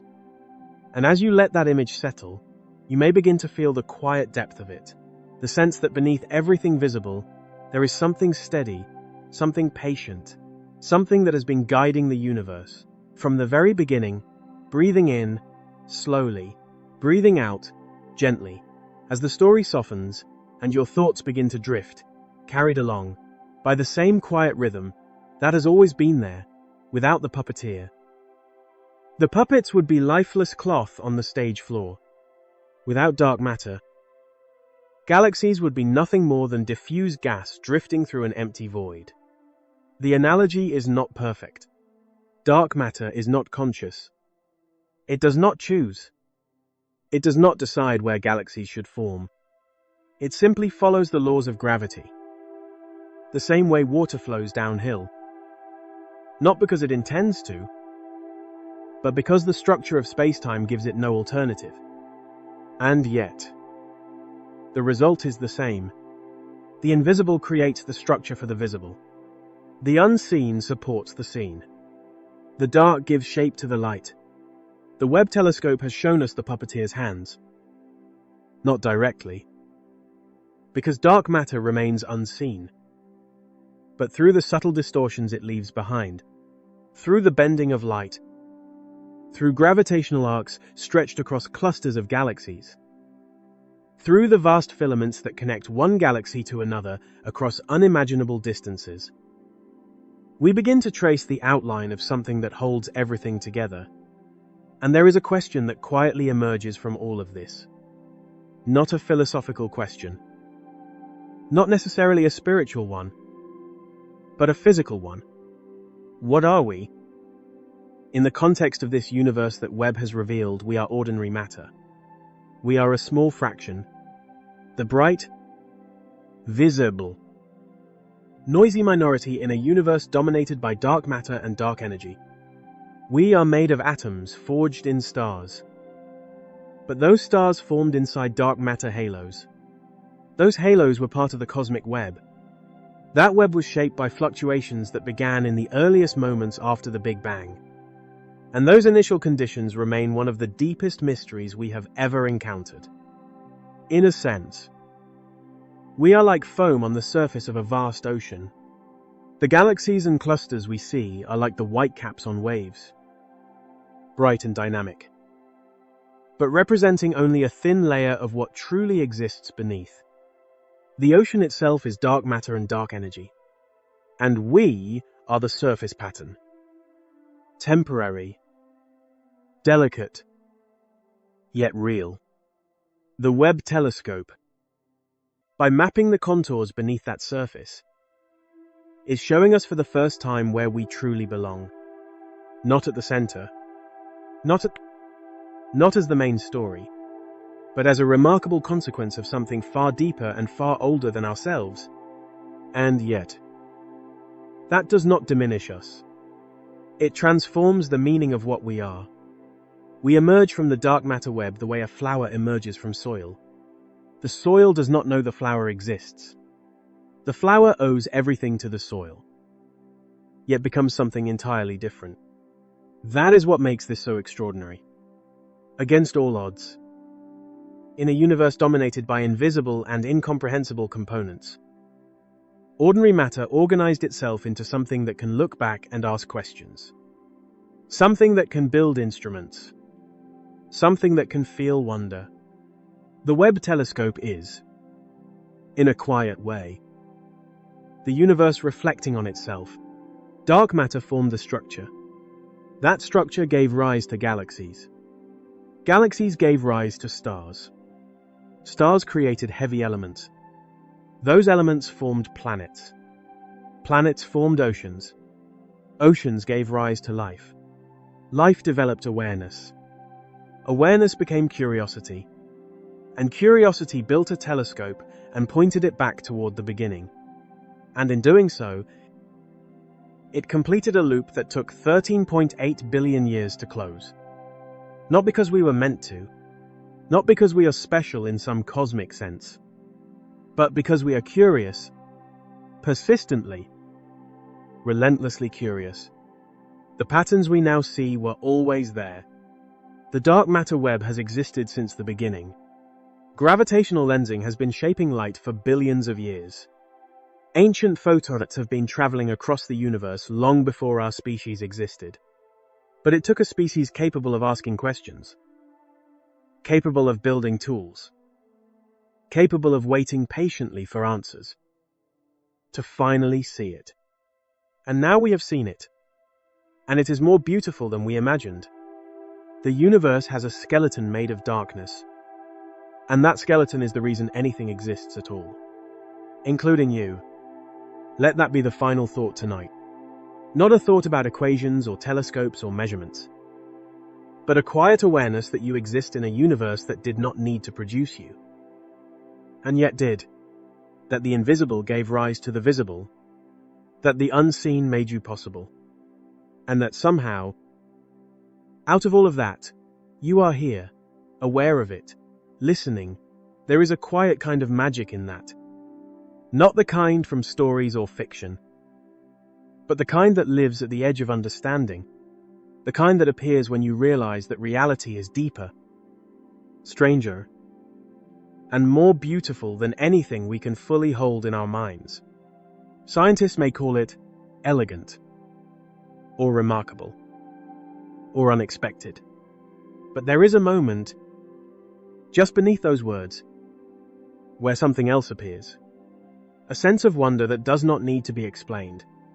And, as you rest there, letting these ideas slowly fade into something softer, something quieter, breathing in, gently, breathing out, slowly, you may begin to feel that same quiet rhythm again. The steady unfolding, the patient motion of a universe that has always been there and will continue long after this moment, as you drift deeper into rest. It is the feeling you get when reality exceeds your imagination. When the universe does something no simulation predicted, no model expected, and no theory can yet explain. The Webb telescope has given us that feeling in just a few years, more than most instruments deliver in a lifetime. And the image we explored tonight, the dark matter map, may be the most profound of all, because it reveals that the universe has been hiding something in plain sight. Or perhaps more accurately, in plain darkness. The scaffolding, the skeleton, the invisible architecture upon which everything has been built. I want to share a more human perspective on what this means. Not because any one voice matters more than another, but because discoveries like this are not only understood, they are felt.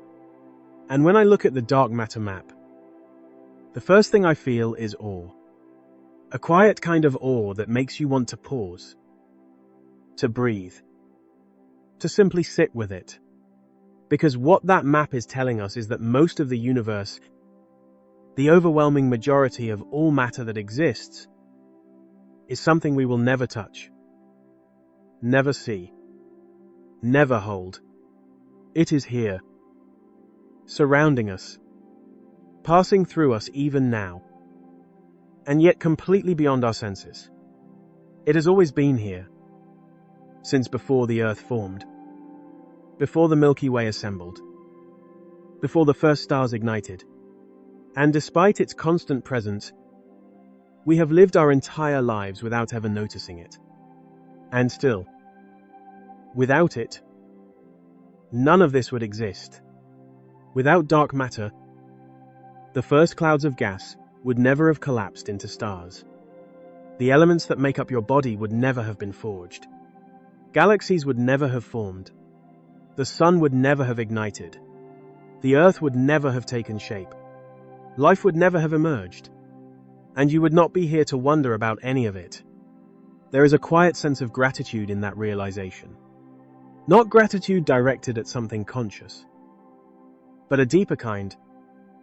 A recognition that the laws of physics, without intention or purpose, have nonetheless produced a universe capable of becoming aware of itself. A universe where invisible structures gather matter, where matter forms stars, where stars create the elements of life, and where those elements eventually organize into minds that can look back and ask how it all began. The second feeling is humility, because the same map that reveals so much also reminds us how little we truly understand. We can measure dark matter. We can map its distribution. We can calculate its influence with astonishing precision. But we do not know what it is. We do not know what it is made of, why it exists, or whether it is one thing or many. We do not know if we will ever detect it directly. About 85% of all matter in the universe remains a mystery. Not a small gap in knowledge, but the largest unanswered question in all of science. And there is something strangely beautiful about that.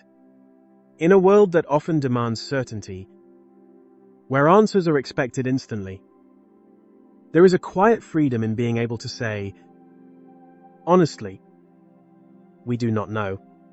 Not yet. We have built the most powerful instruments in history. We have developed mathematics of extraordinary depth. We have brilliant minds working tirelessly to solve this puzzle. And still, the mystery remains. That is not failure.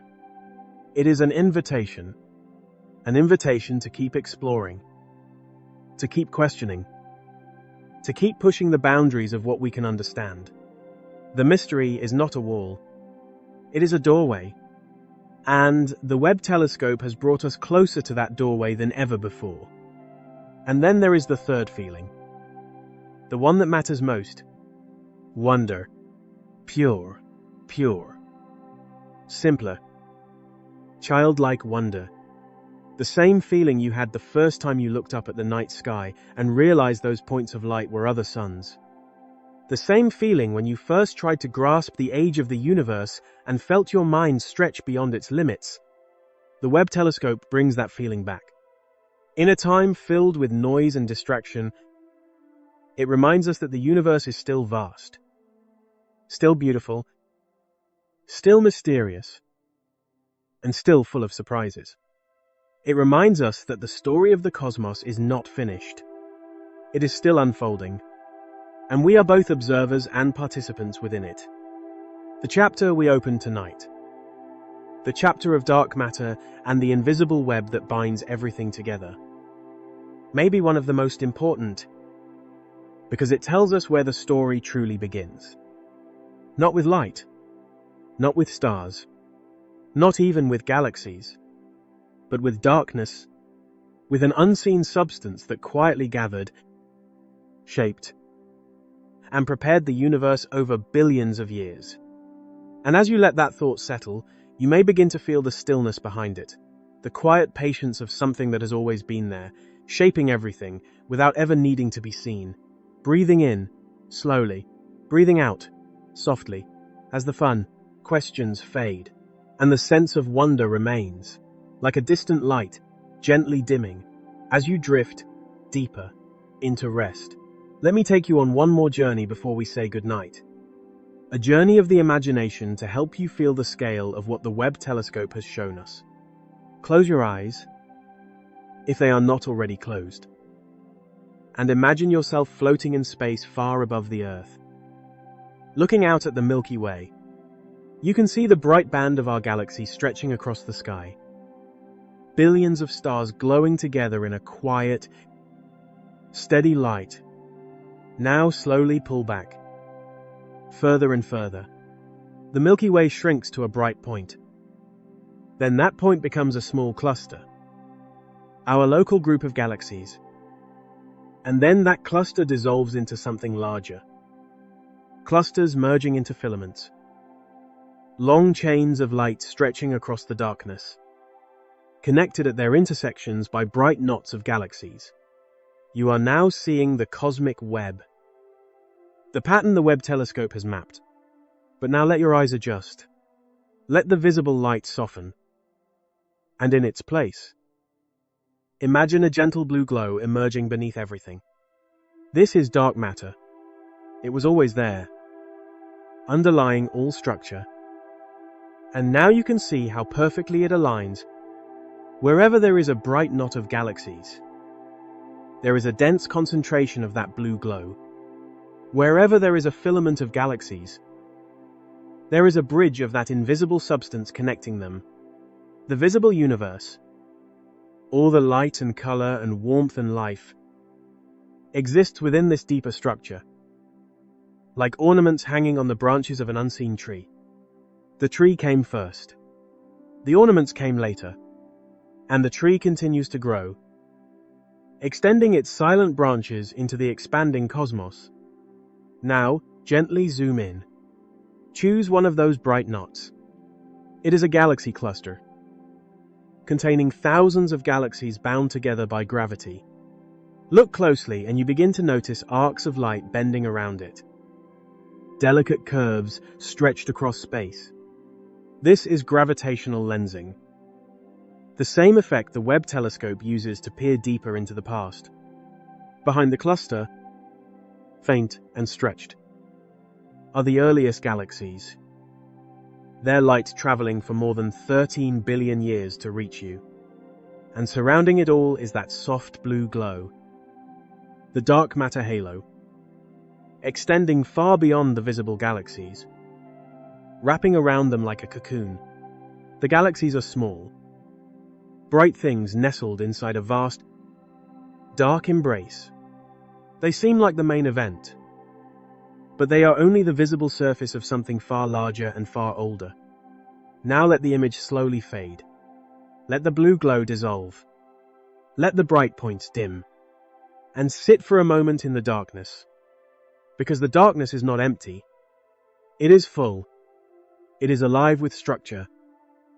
With dark matter flowing through space. Shaping everything. Guiding everything. Building everything. The darkness is not the absence of something. It is the presence of something essential. And the James Webb Space Telescope, that folded golden eye resting far from Earth, has shown us a glimpse of that presence. Not emptiness, but foundation. Not void, but structure. Because without dark matter, there would be no web. No filaments. No clusters. No galaxies. No stars. No planets. No oceans. No life. No minds. No questions. No wonder. Only a thin, diffuse fog of hydrogen, expanding endlessly into cold and silence, with nothing to gather, nothing to ignite, and no one to notice. Dark matter changed that story without knowing it, without intending it, simply by following the laws of gravity, carving structure into the early universe, creating the conditions for everything that followed. And we found it, not by touching it, not by capturing it, but by watching the faintest light bend across the deepest distances, noticing that something invisible was shaping it. Something massive. Something everywhere. That is the image we have been waiting for.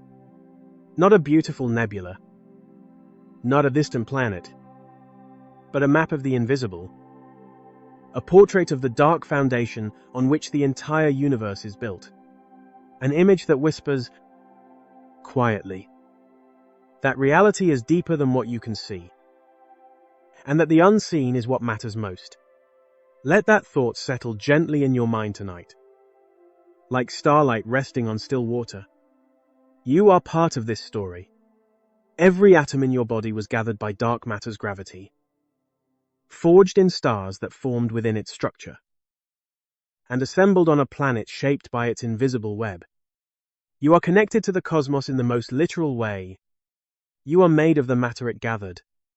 You are the universe, looking back at itself, asking the question that has always been there.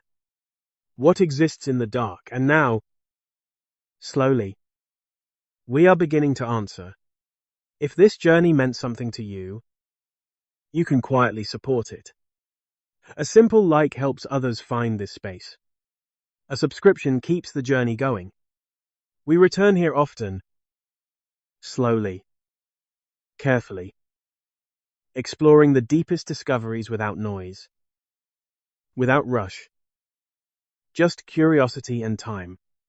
And if you feel like it, leave a comment. Tell us where you are listening from, what the sky looks like above you tonight, whether the stars are clear or hidden behind clouds. Every message becomes part of this shared experience. A small connection across the vastness we have been exploring. And now, as the story comes to rest, you can let everything soften.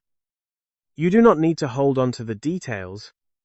You do not need to remember the names or the numbers. Just the feeling is enough. The quiet sense that you are part of something vast, something ancient, something still unfolding. Breathing in, slowly. Breathing out, gently. Let the thoughts fade. Let the images drift. As the universe continues, quietly, patiently, and you follow that same rhythm, into sleep. Sleep well. Fellow traveler, dream of ancient light and invisible structure. And remember, the next time you look up at the night sky, what you see is only a small part of the story. the rest is there too. Unseen. Essential. Holding everything together. Good night.